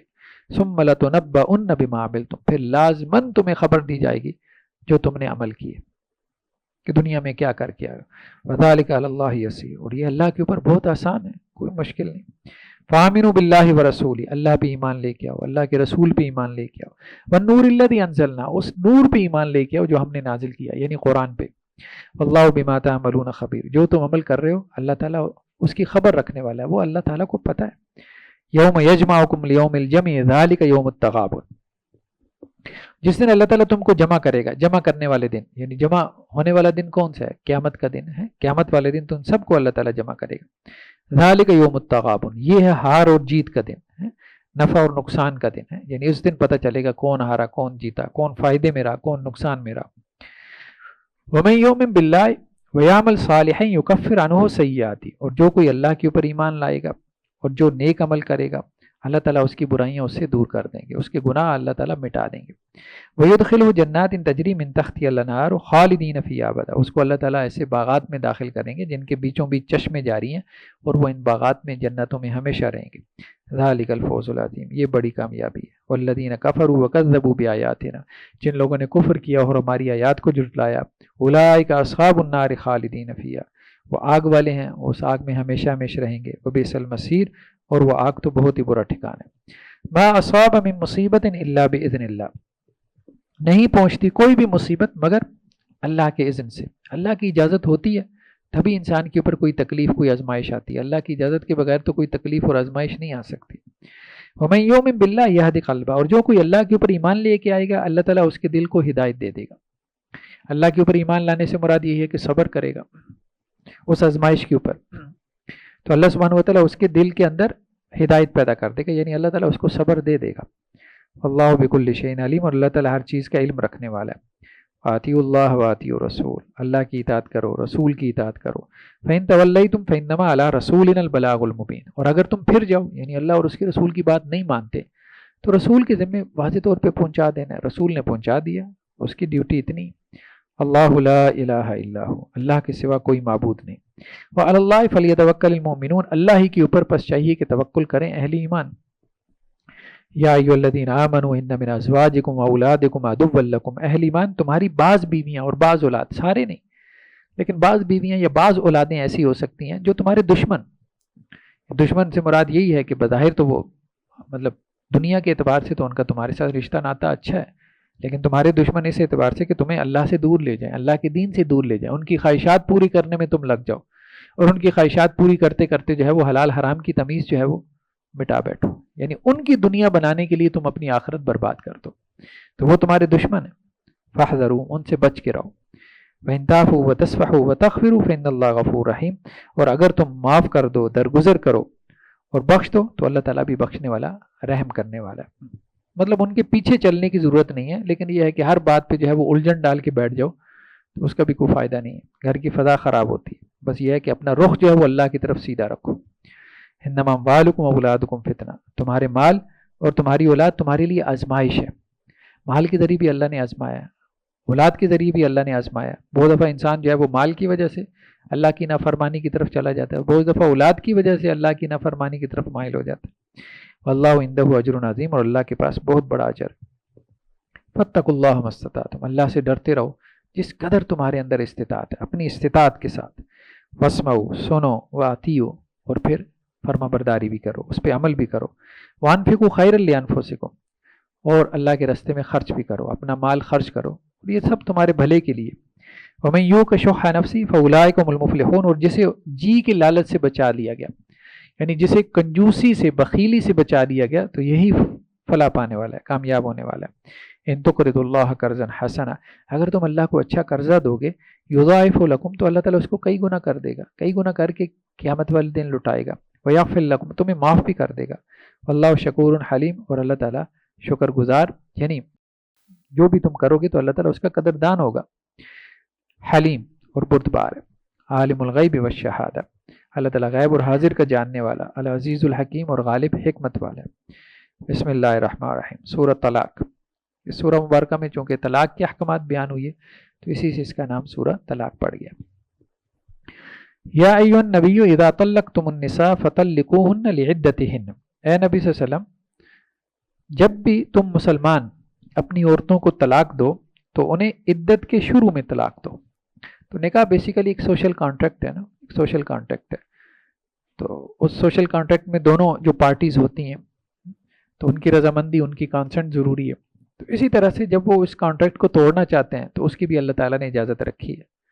اب کرسچینٹی میں یہ نہیں ہے، وہاں ایک دفعہ شادی ہوگی تو وہاں طلاق کا کوئی کانسیپٹ ہی نہیں، لیکن ہمارے دین نے مطلب اس کو الاؤ کیا ہے، اس کی اجازت رکھی ہے کہ مرد جو ہے وہ ڈائیورس کر سکتا ہے، اور عورت بھی اگر اس کانٹریکٹ سے نکلنا چاہتی ہے تو خلا کے ذریعے سے نکل سکتی ہے، کورٹ میں جائے اور خلا لے کے، مطلب اس کی نہیں نبھ رہی، اگر ان کا آپس میں معاملہ نہیں چل رہا تو ٹھیک ہے، وہ علیحدگی کا فیصلہ بھی کر سکتے ہیں، اس میں کوئی حرج کی بات نہیں ہے۔ لیکن اس میں اب جو خاص طور پہ طلاق کے احکامات دیے گئے نا، تو اس میں قرآن کا انداز یہ ہے کہ بھئی طلاق ایک سوچا سمجھا فیصلہ ہونا چاہیے، کوئی جذباتی فائر نہیں ہے، مطلب ایسے ہی جیسے غصہ آیا تو بس طلاق طلاق طلاق جیسے کوئی برست مار دیا ہے، اب اس کے بعد جو ہے وہ فتویٰ ڈھونڈنے نکل پڑے، ہاں جی کوئی جو ہے نا وہ فتویٰ مل جائے کہ 3 طلاقیں وہ ایک ہوتی ہیں، یا ہمارے پاس تو اب دن رات مطلب ہم دیکھتے ہیں بس لوگوں کے شاید یہی مسائل ہیں، تو اویئرنیس نہیں ہے۔ ایک تو یہ ہے کہ ایک وقت میں ایک سے زیادہ طلاق نہیں دے سکتے، ایک وقت میں ایک ہی طلاق دے سکتا ہے، اور وہ بھی طہر کی حالت میں، پاکی کی حالت میں، جبکہ عورت مینسز کی ناپاکی کی حالت میں نہ ہو، پاکی کی حالت میں عورت کو طلاق دے، اور اس طہر میں جس کے ساتھ اس سے تعلق نہ قائم کیا ہو۔ تو اسلام نے تو اتنی مطلب کنڈیشنز رکھی ہے نا، وہ اس لیے کہ تاکہ یہ ایک شعوری فیصلہ ہو، شعور سے اگر تم سمجھتے ہو کہ نہیں یار نہیں رہ سکتے نا، بہت چخ چخ ہو گئی ہے، بہت مغز ماری ہو گئی ہے، اب یہ زندگی کی گاڑی اس طرح کھینچنے کا کوئی فائدہ نہیں، تو ٹھیک ہے شعور سے علیحدہ ہو جاؤ۔ لیکن یہ کہ جذباتی فیصلہ، غصہ آیا تو اب کوئی نہیں تو چلو جی طلاق دیتا ہوں، مطلب اور غصہ نکالنے کا کوئی رستہ نہیں مل رہا تو چلو جی طلاق دیتا ہوں، تو وہ غلط ہے۔ تو ایک تو یہ ہے کہ ایک وقت میں ایک طلاق دینی ہے، طہر کی حالت میں دینی ہے، اور طہر میں جیسی وہ مینسز سے پاک ہو تو اس کے بعد اس کو طلاق دو، یعنی طہر کے شروع میں اس کو طلاق دینی ہے۔ تو یہ طلاق کا سنت طریقہ ہے کہ قرآن نے اس کو ایک شعوری فیصلہ بنایا۔ تو فَطَلِّقُوهُنَّ لِعِدَّتِهِنَّ وَأَحْصُوا الْعِدَّةَ، اور ان کی عدت کو شمار کرو۔ عدت کیا ہے؟ 3 ٹائم پیریڈز، 3 مرتبہ مینسز آ جائیں، جب عورت کو طلاق دی ہے تو اس کے بعد 3 مرتبہ اس کو مینسز آ جائیں تو جو ہے وہ عدت سے نکل جاتی ہے، اس کی عدت پوری ہو جاتی ہے۔ تو عدت کے اندر اندر اپنی بیوی سے رجوع کر سکتا ہے، ایک طلاق دی ہے تو اپنی بیوی سے رجوع کر سکتا ہے عدت کے اندر، 2 طلاق دی ہیں پھر بھی رجوع کر سکتا ہے، لیکن اگر 3 دی ہیں تو پھر اب رجوع نہیں ہو سکتا۔ لیکن اگر ایک طلاق دی ہے، عدت میں رجوع نہیں کیا، تو عدت کے بعد وہ پھر طلاق جو ہے نا وہ اس کو کہتے ہیں طلاق بائن ہو جائے گی، نکاح ختم ہو جائے گا، یعنی ایک طلاق سے بھی نکاح ختم ہو جاتا ہے۔ یہ ہمارے یہاں پتہ نہیں وہ وکیل بھی کیا کرتے ہیں، ان کو بھی کوئی اتنی سوجھ بوجھ نہیں ہوتی، اب تو وہ یونین کونسل کے ذریعے وہ اسٹامپ پیپر پہ طلاق کے جاتی ہے نا، تو وہ وکیلوں کو بھی کوئی خاص نہیں پتا، وہ بھی کہتے ہیں جی کام پکا کرو، وہ اسٹامپ پیپر کے اوپر 3 اکٹھی طلاقیں لکھوا کے، حالانکہ سپریشن کے لیے ایک طلاق بھی کافی ہے۔ تو ایک طلاق میں اگر وہ رجوع نہیں کرتا تو نکاح ختم ہو جاتا ہے، تو اس کے بعد اب گنجائش یہ ہے کہ یہ دونوں نکاح کر سکیں، اور وہ بیوی آگے نکاح بھی کر سکتی ہے اور آپس میں بھی یہ نکاح کر سکتے ہیں۔ تو اتنی بڑی گنجائش اللہ نے رکھی ہے جس کے لیے کوئی فتوے ڈھونڈنے کی ضرورت ہی نہیں تھی، لیکن وہ یہ ہے کہ ایک ہی وقت میں 3 طلاقیں دے کے وہ اپنی وہ گنجائشیں ختم کر دیتے ہیں۔ خیر بہرحال قرآن نے اس کی طرف توجہ دلائی، واتقوا اللہ ربکم، اللہ سے اپنے رب سے ڈرتے رہو، لا تخرجوہن من بیوتہن ولا یخرجن الا ان یاتین بفاحشۃ مبینہ، تو تم انہیں اپنے گھروں سے مت نکالو، یعنی اپنی بیوی کو طلاق دے دی ہے نا، تو اب عدت تو اس نے اپنے شوہر کے گھر گزارنی ہے نا، اب غصے میں اس کو گھر سے بھی نکال دو، نکل جا طلاق دے دی ہے، نہیں یہ نہیں، اور نہ وہ خود نکلے، ہمارے یہاں بھی یہی ہوتے، طلاق دے تو وہ جا کے میکے بیٹھ جاتی ہے۔ قرآن کا مقصد کیا تھا، اللہ کے دین کا مقصد یہ تھا کہ بھئی ایک طلاق ہو گئی ہے تو شوہر کے گھر میں رہو تاکہ کوئی رجوع کی صورت پیدا کرے، وہ جا کے میکے بیٹھ جائے گی تو رجوع کی صورت کہاں پیدا ہوگی؟ میری بات ہے، وہ تو میکے والے بھی کہیں گے بھئی طلاق دے دیا چلو اب یہاں ہی سال 2 سال یہاں ہی گزارو، ہیں اللہ یاتین بفاحشۃ مبینہ، ہاں اگر وہ کھلی بے حیائی کا ارتکاب کریں تو چلو ٹھیک ہے، پھر مطلب یہ ایک ایسی چیز ہے کہ جو مرد کیا عورت کی غیرت بھی اس کو برداشت نہیں کرتی، ایکسٹرا میریٹل ریلیشن شپ ہے، اگر تمہاری بیوی جو ہے وہ باہر کہیں بدکاری کے اندر جو ہے کسی اور مرد کے ساتھ ملوث ہو گئی ہے، تو اب تم نے اگر اس کو طلاق دی ہے تو اب تم اس کو گھر سے بھی نکال دو تو چلو ٹھیک ہے، اب تمہیں بھی سمجھ میں آ رہی ہے کہ یار یہاں تو رجوع کا فائدہ ہی نہیں ہے نا، کہاں اس کا دل مانے گا رجوع کرنے کو۔ وَتِلْكَ حُدُودُ اللَّهِ، اور یہ اللہ کی حدود ہیں، وَمَن يَتَعَدَّ حُدُودَ اللَّهِ فَقَدْ ظَلَمَ نَفْسَهُ، جس نے اللہ کی حدود سے تجاوز کیا اس نے اپنی جان پہ ظلم کیا۔ لا تدری لعل اللہ یحدث بعد ذلک امرا، آپ کو کیا معلوم کہ اللہ سبحانہ وتعالی اس کے بعد ان کے لیے کوئی موافقت کی راہ پیدا کر دے، یعنی ایک طلاق کے بعد 2 طلاق کے بعد کوئی موافقت پیدا کر دے درمیان میں دوران عدت، اور ہو جاتا ہے عموماً، مطلب وہ تو ایک آدھ ہفتہ تو بہت دور کی بات ہے، 1 گھنٹے کے بعد ہی احساس ہو جاتا ہے، جب غصہ اتر جاتا ہے تو وہ فتویٰ ڈھونڈنا شروع کر دیتے ہیں، اور بعض اوقات عورتیں بھی جذباتی ہو جاتی ہیں، مطلب ٹھیک ہے مردوں کو بھی جذباتی نہیں ہونا چاہیے، بہت سارے کیسز میں ایسے عورتیں جذباتی ہو جاتی ہیں، وہ کہتے ہیں وہ دے طلاق، ابھی طلاق دے، میں تو بس سوسائڈ کرتی ہوں، یہ وہ فلاں ہے، جان ہی نہیں میں تیری چھوڑنی، ٹھیک ہے، اب وہ بیچارہ مجبور ہو کے اس کو اسی وقت جان چھڑانے کے لیے طلاق دے دیتے ہیں، اب اس کے بعد وہ عورت بھی فتویٰ ڈھونڈ رہی ہوتی ہے، کہ اب مجھے فتویٰ دے دیں یہ طلاق ہوئی ہے کہ نہیں ہوئی. بس عجیب ہی، مطلب قوم کے اوپر نا، مطلب جیسے پوری قوم جذباتی بہت زیادہ ہوگی، بہت زیادہ ہوگی. جذبات ٹھیک ہے انسان کے اندر ہیں، لیکن اب ایسے لگتا ہے کہ جیسے وہ ایکسیپٹنس جو ہے نا وہ بہت کم ہوتی چلی جا رہی ہے. چھوٹی چھوٹی باتوں کے اوپر جو ہے وہ عدم برداشت بہت بڑھ گئی ہے، خاص طور پہ میاں بیوی کے اندر بھی. مطلب برداشت ہی نہیں رہے، ان کے اندر ایکسیپٹنس ہی نہیں رہ گئی نا، کہ ہم نے کوئی نباہ کرنا ہے، ہم نے کوئی جو ہے وہ ساتھ مل کر رہنا ہے، ہم نے کوئی زندگی کی گاڑی کو چلانا ہے. پرفیکشنسٹ ہو گئے ہیں، بس میری ہر خواہش پوری ہو. مرد کا بھی یہی ہے، عورت کا بھی یہی ہے کہ میری ہر معاملہ جو ہے وہ سیدھا رہے. بھائی ہر معاملہ دنیا میں کہاں سیدھا رہتا ہے؟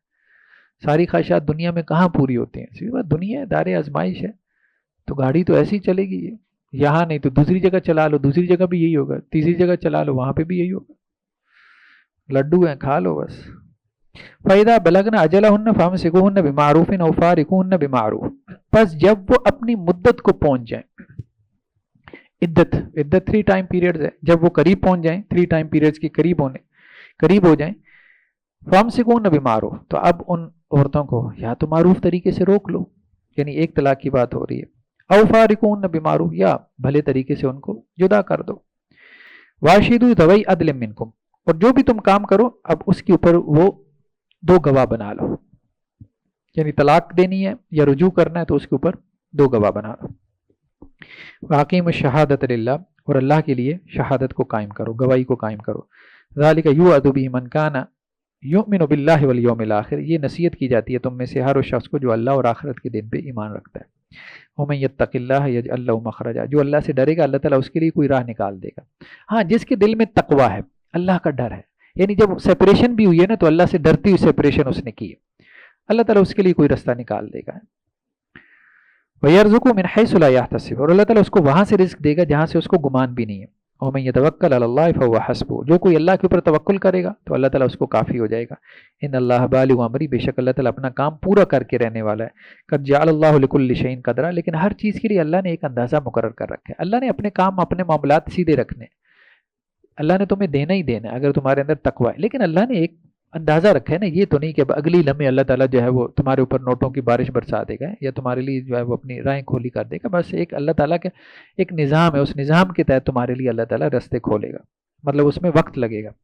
واللہ یئسن من المحیض من نسائکم ان ارتبتم فعدتہن 3 اشہر، اور وہ عورتیں جو تمہاری بیویوں میں سے حیض سے مایوس ہو چکی ہوں، یعنی جن کو مینسز نہیں آتے، مینوپاز جیسے بوڑھی عورتیں ہیں ان کے مینسز جو ہے وہ بند ہو جاتے ہیں، تو اگر تمہیں اندیشہ ہو، اگر تمہیں شک ہو تو ان کی عدت پھر 3 اشہر، 3 مہینے. یعنی ویسے تو 3 دفعہ مینسز کا آ جانا یہ عدت ہے، لیکن جن کو مینسز آتی ہی نہیں ہے تو ظاہر بات ہے ان کی عدت اب 3 مہینے ہے. واللہ لم یحزن، اور وہ عورتیں بھی جن کو مینسز نہ آئے ان کی بھی عدت 3 ماہ. وولاۃ الاحمال اجلہن ان یضعن حملہن، اور جو حاملہ عورتیں، پریگننٹ عورتیں ہیں تو ان کی جو عدت ہے وہ وضع حمل ہے، یعنی بچہ پیدا ہو جائے. اب بچہ 6 ماہ بعد پیدا ہوتا ہے، 8 ماہ بعد پیدا ہوتا ہے، بچہ 1 ہفتے بعد پیدا ہوتا ہے تو وہ 1 ہفتے کی عدت ہوگی ان کی. ومن یتق اللہ یجعل لہ من امری یسرا، اور جو کوئی اللہ سے ڈرے گا تو اللہ تعالیٰ اس کے لیے اپنے معاملے سے آسانی پیدا کر دے گا. ذالک امر اللہ انزلہ الیکم، دیکھو یہ اللہ تعالیٰ کا حکم ہے، اللہ نے اس کو تمہاری طرف نازل کیا. ومن یتق اللہ یکفر عنہ سیئاته ویعظم لہ اجرا، اور جو کوئی اللہ سے ڈرے گا اللہ تعالیٰ اس کے گناہ اس سے دور کر دے گا اور اللہ تعالیٰ اس کے اجر کو بڑھا دے گا. اسکنوہن من حیث سکنتم، اب جب عورت کو طلاق دے بیٹھتے ہیں تو آپ فوراً کوشش کرتے ہیں بھئی اس کو گھر سے نکالیں، تو قرآن نے اسے منع کیا. متعلقہ جو بھی ڈائیورس ہے اس کی بھی حقوق ہے، اس کے بھی حقوق ہے عدت کے اندر تو تم ان کو رکھو وہاں جہاں تم خود رہتے ہو، میں وجدکم، اپنی استطاعت کے مطابق. ولا تضاروہن لتضیقوا علیہن، اور نہ ان کو نقصان پہنچاؤ تاکہ ان کے اوپر سختی کرو. غصے میں اب طلاق تو دے دیا، اب غصہ مت اتارو، مت، نقصان اس کے لیے بھی ہے، سیپریشن ہوگی، بلکہ عورت کے لیے زیادہ نقصان ہوتا ہے، مرد کے لیے بھی ہے. ایسا نہیں ہے کہ مرد کو نقصان نہیں ہوتا، اس کے بھی نفسیاتی مسائل پیدا ہوتے ہیں. یہ کہنا آسان ہے کہ جی اس کو آگے رشتہ مل جاتا ہے، لیکن کہنے کی بات یہ ہے کہ اولاد جو ہے اگر بچے ہو جائیں تو ظاہری بات ہے وہ بچے جو ہے وہ رول جاتے ہیں ایک طرح سے. مطلب چلے ماں کے پاس بھی چلے جائیں، باپ کی ذمہ داری میں نہ رہیں، تو جن بچوں کو باپ نہ ملے تو ان کی کیسے پرورش ہوتی ہے. بروکن فیملیز کے بچے جو بڑے ہوتے ہیں ان کو کبھی دیکھیں آپ، ان سے ملیں تو ان کے نفسیاتی مسائل دیکھ کے اندازہ ہوتا ہے. وَإِن كُنَّ أُولَاتِ حَمْلٍ فَأَنفِقُوا عَلَيْهِنَّ حَتَّى يَضَعْنَ حَمْلَهُنَّ، اور اگر وہ حاملہ ہوں، یعنی وہ بیویاں جن کو طلاق ہوئی ہے اگر وہ حاملہ ہیں، پریگننٹ ہیں، تو ان کے اوپر خرچ کرو. کب تک؟ جب تک کہ وضع حمل نہ ہو جائے. یعنی طلاق بھی ہوگی اس کے باوجود، چونکہ بچہ جو ہے تمہارا ان کے پیٹ میں ہے تو تم اس کے اوپر خرچ کرو گے، اس کو نان نفقہ دو گے۔ فَإِنْ أَرْضَانَ لَكُمْ فَآتُوهُنَّ أُجُورَهُنَّ، اور اگر وہ اس بچے کی پیدائش کے بعد تمہارے بچے کو دودھ پلائیں تو پھر بھی ان کو ان کا جو ہے وہ نان نفقہ دو، کیونکہ وہ تمہارے بچے کو دودھ پلا رہی ہیں، 2 سال تک اگر پلاتی ہیں تو ان کو نان نفقہ دو، بچے کا بھی اور ان کا بھی۔ وَأَتَمِرُوا بَيْنَكُمْ بِمَعْرُوفٍ، اور آپس میں معاملات مشاورت سے طے کر لو۔ وَإِن تَعَاسَرْتُمْ، اور اگر تم ضد کرو، تنگی کرو کہ نہیں میں نے تو اب اس سے دودھ نہیں پلوانا، مطلب طلاق جو دے دی ہے، فَسَتُرْضِعُ لَهُ أُخْرَىٰ، تو اب بچے کو کوئی دوسری عورت دودھ پلا دے۔ لِيُنْفِقْ ذُو سَعَةٍ مِّن سَعَتِهِ، چاہیے کہ خرچ کرے وسعت والا اپنی وسعت کے مطابق۔ جو امیر ہے وہ متعلقہ جو بھی اس کی بیوی ہے اس کے اوپر عدت کے اندر یا وہ اس کے بچے کو دودھ پلا رہی ہے تو اس کے اندر اپنی وسعت کے مطابق خرچ کرے۔ ومن قدر علیہ رزقہ فلینفق مما آتاہ اللہ، اور جس کے اوپر اس کے رزق تنگ کر دیا گیا یعنی غریب ہے مسکین ہے تو وہ جو اللہ نے اس کو دیا اس میں سے کچھ نہ کچھ خرچ کرے اپنی استطاعت کے مطابق۔ لا یکلف اللہ نفسا الا ما آتاہا، اللہ تعالیٰ کسی بھی جان کے اوپر بوجھ نہیں ڈالتا مگر اتنا ہی جتنا اللہ نے اس کو دیا ہے۔ سیجعل اللہ بعد عسر یسرا، اللہ تعالیٰ جو ہے وہ تنگی کے بعد آسانی پیدا کر دے گا۔ وَكَأَيٍّ مِّن قَرْيَةٍ عَتَتْ عَنْ أَمْرِ رَبِّهَا وَرُسُلِهِ، کتنی ہی بستیاں ایسی ہیں ہو گزری ہیں کہ جنہوں نے اپنے رب کے حکم کی نافرمانی کی، اپنے رسولوں کی نافرمانی کی۔ فَحَاسَبْنَا حِسَابًا شَدِيدًا، تو ہم نے ان سے سخت حساب لیا۔ وَعَذَّبْنَا عَذَابًا نُكْرًا، اور ہم نے انہیں برا عذاب چکھایا۔ فَذَاقَتْ وَبَالَ أَمْرِهَا، اور ان بستیوں نے اپنے کرتوتوں کی سزا چکھ لی۔ وَكَانَ عَاقِبَةُ أَمْرِهَا خُسْرًا، اور ان کے جتنے بھی اعمال تھے ان کا انجام بہت ہی برا تھا، گھاٹے میں تھا۔ عَدَّ اللَّهُ لَهُمْ عَذَابًا شَدِيدًا، اللہ نے ان کے لیے سخت عذاب تیار کر رکھا۔ فَاتَّقُوا اللَّهَ يَا أُولِي الْأَلْبَابِ، اللہ سے ڈر جاؤ اے عقل والو۔ الَّذِينَ آمَنُوا قَدْ أَنزَلَ اللَّهُ إِلَيْكُمْ ذِكْرًا، جو لوگ ایمان لے کے آئے دیکھو اللہ نے تمہاری طرف یہ ذکر نازل کیا۔ ذکر کیا ہے؟ رسول یتلو علیکم آیات اللہ، رسول ہے جو تمہیں اللہ کی آیات پڑھ کے سناتا ہے۔ مبینات، وہ آیات جو کہ واضح کلیئر، لیخرج الذین آمنوا وعملوا الصالحات من الظلمات الی النور، تاکہ اللہ تعالیٰ اہل ایمان کو، نیک عمل کرنے والوں کو اندھیروں سے روشنی کی طرف نکالے۔ یعنی قرآن نازل کرنے کا مقصد یہی ہے کہ جہالت کے اندھیروں سے روشنی کی طرف آ جائیں۔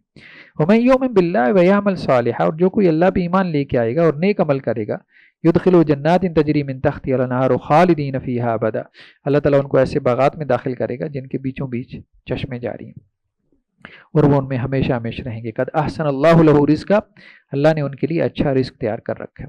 اللہ الذی خلق 7 سماوات، اللہ وہ ذات ہے جس نے 7 آسمان پیدا کیے۔ ومن الارض مثلہن، اور اللہ تعالیٰ نے زمین میں سے بھی ان کی مثل یعنی 7 آسمانوں کی مثل پیدا کی۔ اس سے بعض لوگوں کو یہ وہم ہو گیا کہ زمینیں بھی 7 ہیں، نہیں یہ بات نہیں ہو رہی، یہ بات یہاں پہ نہیں ہو رہی کہ زمینیں بھی 7 ہیں۔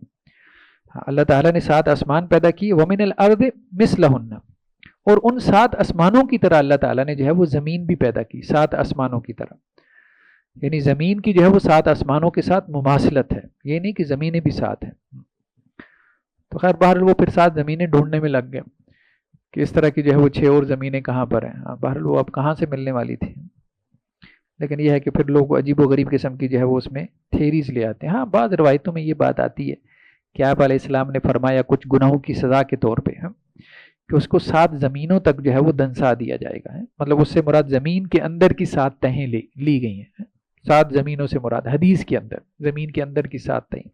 لیکن یہاں قرآن کی مراد بظاہر یہ ہے کہ جو آسمانوں کی صفات ہیں تو آسمانوں کی صفات جیسی جو ہے وہ اللہ تعالیٰ نے 7 آسمانوں کی صفات جیسی اللہ تعالیٰ نے زمین بھی پیدا کی۔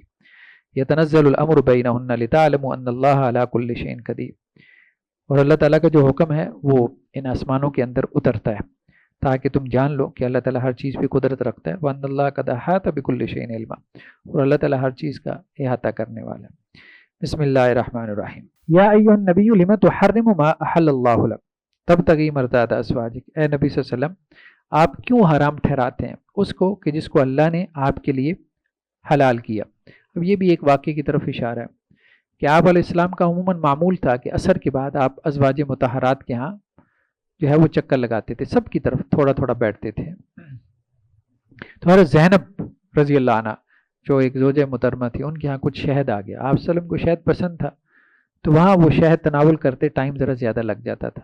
تو اس کو بعض ازواج نے محسوس کیا کہ آپ علیہ السلام جو ہے وہ ہماری طرف کم مطلب رک رہے ہیں اور ان کی طرف زیادہ رک رہے ہیں، اور وہ اس کی وجہ جو ہے وہ شہد ہے۔ تو انہوں نے آپس میں یہ بات کی کہ اللہ کے رسول صلی اللہ علیہ وسلم جب میرے پاس آئیں، جب آپ کے پاس آئیں، تو آپس میں یہ بات طے کر لی کہ ہم کہیں گے اے نبی صلی اللہ علیہ وسلم آپ کے منہ سے جو ہے وہ اسمیل آ رہی ہے۔ تو اللہ کے نبی صلی اللہ علیہ وسلم آپ چونکہ بہت نفیس الطبع تھے، جب آپ صلی اللہ علیہ وسلم کو یہ بات جو ہے وہ ایک سے زیادہ زوجہ محترمہ کی طرف سے پہنچی، تو آپ نے کہہ دیا کہ شاید میں آئندہ استعمال نہیں کروں گا، میرے اوپر حرام ہے۔ تو اس پہ اللہ کی طرف سے یہ آیات نازل ہوئیں کہ آپ نے ایک ایسی چیز کو کیوں حرام قرار دے دیا جو اللہ نے آپ کے لیے حلال قرار دی۔ یا ایھا النبی لم تحرم ما احل اللہ لک، اے نبی صلی اللہ علیہ وسلم آپ کیوں حرام ٹھہراتے ہیں اس کو جس کو اللہ نے آپ کے لیے حلال قرار دیا۔ تبتغی مرضات ازواجک، کہ آپ اپنی بیویوں کی رضا چاہتے ہیں۔ اللہ غفور رحیم، اللہ تعالیٰ بخشنے والا رحم کرنے والا ہے۔ قد فرض اللہ لکم تحلۃ ایمانکم، اللہ نے آپ کے لیے فرض کر دی ہے اپنی قسموں کو کھولنا، ان قسم کو توڑیں اور اس کا کفارہ ادا کریں۔ واللہ مولاکم، اللہ تعالیٰ آپ کا مددگار ہو، وہو العلیم الحکیم، اور اللہ تعالیٰ علم والا حکمت والا ہے۔ وَإِذْ أَسَرَّ النَّبِيُّ إِلَىٰ بَعْضِ أَزْوَاجِهِ حَدِيثًا، اب ایک دوسرے واقعے کی طرف اشارہ ہے کہ آپ صلی اللہ علیہ وسلم نے اپنی کسی زوجہ کو کوئی بات بتائی اور انہوں نے کہا کہ بھئی یہ آگے بات کسی کو نہیں بتانی، یہ آپ کے پاس راز ہے، لیکن ان زوجہ نے آگے ایک اور زوجہ کو وہ بات بتا دی، تو اللہ تعالیٰ نے آپ علیہ السلام کو پھر مطلع کر دیا کہ جی آپ نے وہ جو بتائی تھی بات وہ تو آگے لیک ہو گئی ہے۔ تو پھر اس پہ قرآن مجید کی آیات نازل ہوں کہ دیکھو وہ تمہارے لیے کوئی عام شور نہیں ہے، وہ اللہ کے نبی اور رسول بھی ہیں، ان کا جو راز تمہارے پاس ہے تو اس کو راز سمجھو، اس طرح سے آسانی سے جو ہے وہ آگے اس کو کسی دوسری زوجہ تک جو ہے وہ ٹرانسفر مت کر دو۔ وَإِذْ أَسَرَّ النَّبِيُّ إِلَىٰ بَعْضِ أَزْوَاجِهِ حَدِيثًا، اور جب نبی کریم صلی اللہ علیہ وسلم نے اپنی بعض زوجہ محترمہ سے کوئی بات کہی، فَلَمَّا نَبَّأَتْ بِهِ، پس جب اس نے اس بات کو آگے کسی اور کو اس کی خبر دے دی، کسی اور زوجہ کو، وَأَظْهَرَهُ اللَّهُ عَلَيْهِ، اور اللہ تعالیٰ نے نبی کریم صلی اللہ علیہ وسلم کو اس پہ مطلع فرما دیا، بتا دیا۔ عرف بعض وعرض عن بعض، تو اللہ کے نبی صلی اللہ علیہ وسلم نے وہ جو بعض بات تھی وہ اپنی ان زوجہ کو بتا دی اور بعض جو ہے وہ نہ بتائی۔ فلما نبأها به قالت من انباك هذا، تو پس جب آپ صلی اللہ علیہ وسلم نے ان زوجہ کو وہ بعض بات بتا دی تو انہوں نے کہا جی آپ کو کس نے خبر دی، آپ کو کیسے پتہ چلا کہ میں نے فلاں کو یہ بات اتنی بات بتا دی۔ قال نبانی العلیم الخبیر، تو آپ صلی اللہ علیہ وسلم فرمایا کہ مجھے اس نے خبر دی جو علیم ہے اور خبر رکھنے والا ہے۔ ان تتوبا الی اللہ فقد صغت قلوبکما، تو اس سے آگے پتہ چلتا ہے کہ یہ دو ازواج تھیں جن کا یہ معاملہ ہوا تھا، تو ان کو کہا گیا کہ اگر تم دونوں اللہ کی جناب میں توبہ کرو گی تو تمہارے دل اس کی طرف مائل ہو چکے ہیں، یعنی پہلے ہی تمہیں اس کا احساس ہو چکا ہے کہ یہ نہیں ہونا چاہیے تھا۔ وَإِن تَظَاهَرَ عَلَيْهِ، اور اگر تم اللہ کے رسول صلی اللہ علیہ وسلم کے خلاف جو ہے وہ کوئی گٹھ جوڑ بنا لو گی، فَإِنَّ اللَّهَ وَمَوْلَاهُ وَجِبْرِيلُ وَصَالِحُ الْمُؤْمِنِينَ، تو اللہ تعالیٰ وہ آپ کا مددگار ہے اور جبریل بھی اور صالح مومنین بھی، والملائکۃ بعد ذلک ظہیر، اور اس کے بعد فرشتے بھی آپ کے مددگار ہیں۔ عسیٰ ربہ ان طلقکن ان یبدلہ ازواجا خیرا منکن، ہو سکتا ہے کہ اس کا رب اگر نبی کریم صلی اللہ علیہ وسلم تم کو طلاق دے دیں تو اس کا رب یعنی نبی کریم صلی اللہ علیہ وسلم کے جو رب ہیں وہ ان کو تم سے بہتر جو ہے وہ ازواج بدلے میں دے دیں۔ مطلب اللہ کی طرف سے آپ یوں سمجھ لیں کہ ایک طرح کی دھمکی لگائی گئی ہے کہ اگر اس رویے کے ساتھ جو ہے تم آگے چلتی ہو تو پھر یہ بھی ہو سکتا ہے کہ نبی کریم صلی اللہ علیہ وسلم تم کو طلاق دے دیں اور تمہاری جگہ دوسری عورتوں کو جو ہے وہ ان کے نکاح میں لایا جائے اور وہ تم سے بہتر ثابت ہوں۔ مسلمات مؤمنات قانتات تائبات عابدات سائحات سیبات وابکارا، اور وہ مسلمان بھی ہوں، مومن بھی ہوں، فرما بردار بھی ہوں، توبہ کرنے والی، عبادت گزار، اور سیبات وابکارا، کنواری بھی ہوں اور شور دیدہ بھی ہوں، یعنی کوئی بیوہ ہو جاتی ہے، مطلقہ ہوتی ہے۔ یا ایھا الذین آمنوا قوا انفسکم واہلیکم نارا، اہل ایمان اپنے آپ کو بھی اور اپنے گھر والوں کو بھی جہنم کی آگ سے بچاؤ۔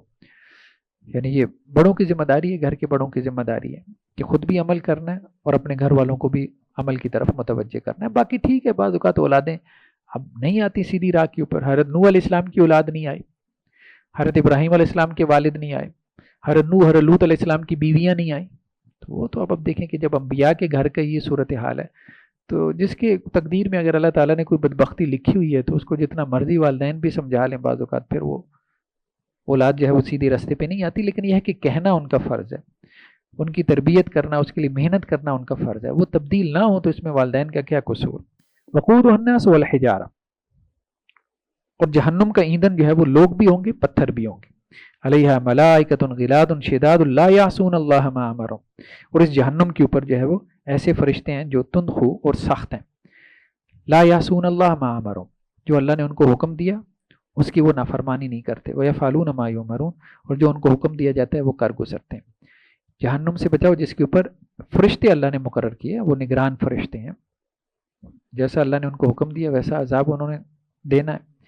یا ایھا الذین کفروا لا تعتذروا اليوم، اور کافروں کو کہا جائے گا قیامت والے دن، اے کافرو معذرتیں مت پیش کرو، آج ایکسکیوز مت پیش کرو. انما تجزون ما کنتم تعملون، تمہیں وہی بدلہ دیا جا رہا ہے جو تم عمل کرتے تھے.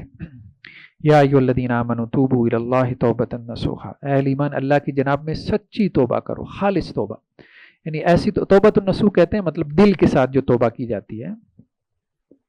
عسیٰ ربکم ان یکفر عنکم سیئاتکم، امید ہے کہ اللہ سبحانہ و تعالیٰ تمہارے گناہ معاف کر دے، تمہاری برائیاں تم سے دور کر دے. وَيُدْخِلَكُمْ جَنَّاتٍ تَجْرِي مِن تَحْتِهَا الْأَنْهَارُ، اور اللہ تعالیٰ تم کو ایسے باغات میں داخل کرے جس کی دامن میں نہریں بہتی. یوم لا یخزی اللہ النبی والذین آمنوا معہ، اس دن کہ جس دن اللہ تعالیٰ اپنے نبی کو رسوا نہیں کرے گا اور اہل ایمان کو بھی رسوا نہیں کرے گا، یعنی جو ایمان لے کے آئے وہ بھی رسوا نہیں ہوں گے. نورہم یسعی بین ایدیہم وبایمانہم، ان کا نور ان کے آگے آگے دوڑ رہا ہوگا اور ان کے داہنی طرف، یعنی دل میں چونکہ ایمان کا نور ہوگا وہ آگے آگے ہوگا، اور داہنے ہاتھ سے جو نیک اعمال کیے وہ نور جو ہے وہ داہنی سائڈ پہ ہوگا. یقولون ربنا اتمم لنا نورنا واغفر لنا، اور وہ کہہ رہے ہوں گے اے ہمارے رب ہمارے نور کو مکمل کر دے، واغفر لنا، اور ہمیں معاف فرما دے. انک علی کل شیء قدیر، بے شک تو ہر چیز پہ قدرت رکھنے والا ہے. یا ایھا النبی جاہد الکفار والمنافقین واغلظ علیہم، اے نبی صلی اللہ علیہ وسلم کافروں کے ساتھ جہاد کریں، منافقین کے ساتھ بھی، اور ان کے اوپر سختی کریں. ومأواہم جہنم، اور ان کا ٹھکانہ جہنم ہے. وبئس المصیر، وہ بہت ہی برا ٹھکانہ ہے. ضرب اللہ مثلا للذین کفروا امرأۃ نوح وامرأۃ لوط. اب چونکہ یہ سورہ مبارکہ جو سورہ تحریم ہے یہ عورتوں سے متعلق ہے، تو جہاں ازواج مطہرات کا تذکرہ آیا تو آخر میں اللہ تعالیٰ نے پچھلی قوموں کی کچھ عورتوں کا بھی تذکرہ کیا. کچھ ایسی تھی جو اللہ کی بہت فرما بردار تھیں، کچھ ایسی تھی جو اللہ کی نافرمان تھیں.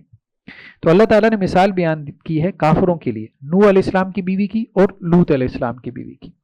کانتا تحت عبدین من عبادنا صالحین، یہ دونوں جو خواتین تھیں یہ ہمارے دو نیک بندوں کے تحت تھیں، یعنی ان کے نکاح میں تھیں. فخانتاہما، تو ان دونوں بیویوں نے اپنے شوہروں سے خیانت کی. فلم یغنی عنہما من اللہ شیئا، تو ان کے جو شوہر تھے وہ نبی ہونے کے باوجود ان کے کچھ کام نہ آئے. وقیل ادخلوا النار مع الداخلین، اور ان دونوں کو کہا گیا کہ تم جہنم میں داخل ہو جاؤ داخل ہونے والوں کے ساتھ. وضرب اللہ مثلا للذین آمنوا امرأۃ فرعون، اور اللہ تعالیٰ نے مثال بیان کی اہل ایمان کے لیے فرعون کی بیوی کی. یعنی ایک طرف نبی کی بیوی ہے، نبی کے گھر میں اس کو ہدایت نہیں ملی، کافر کی کافر رہی، اور دوسری طرف فرعون اس کی بیوی مسلمان ہو گئی. تو اس کا مطلب یہ ہے کہ بعض اوقات ہم یہ جو کہتے ہیں نا کہ جی ماحول کا ٹھیک ہے اثر ہوتا ہے انسان کو بنانے اور بگاڑنے میں، لیکن 100% ماحول کا کردار نہیں ہوتا. فرعون کے گھر میں جو ہے وہ ایمان پیدا ہو گیا اور نبی کے گھر میں جو ہے وہ کفر موجود ہے. تو انسان کے اپنے اوپر بھی ڈیپینڈ کرتا ہے، سب کچھ آپ ماحول کو جو ہے وہ نہیں کہہ سکتے. وضرب اللہ مثلا للذین آمنوا امرأۃ فرعون، اور اللہ تعالیٰ نے اہل ایمان کے لیے مثال بیان کی فرعون کی بیوی کی. اذ قالت رب ابن لی عندک بیتا فی الجنہ، جب اس نے کہا اے میرے پروردگار آپ میرے لیے جنت میں اپنے پاس ایک گھر بنائیں. ونجنی من فرعون وعملی، اور مجھے فرعون سے بھی نجات دیں اور اس کے عمل سے بھی، اس کے برے عمل سے. ظاہر بات ہے وہ جب جس کو وہ دیکھتا تھا کہ میرے خاندان میں سے ایمان لے آیا تو اس کو تشدد سے مار دیتے تھے. ونجنی من القوم الظالمین، اور مجھے ظالم قوم سے بھی نجات دے، آل فرعون سے.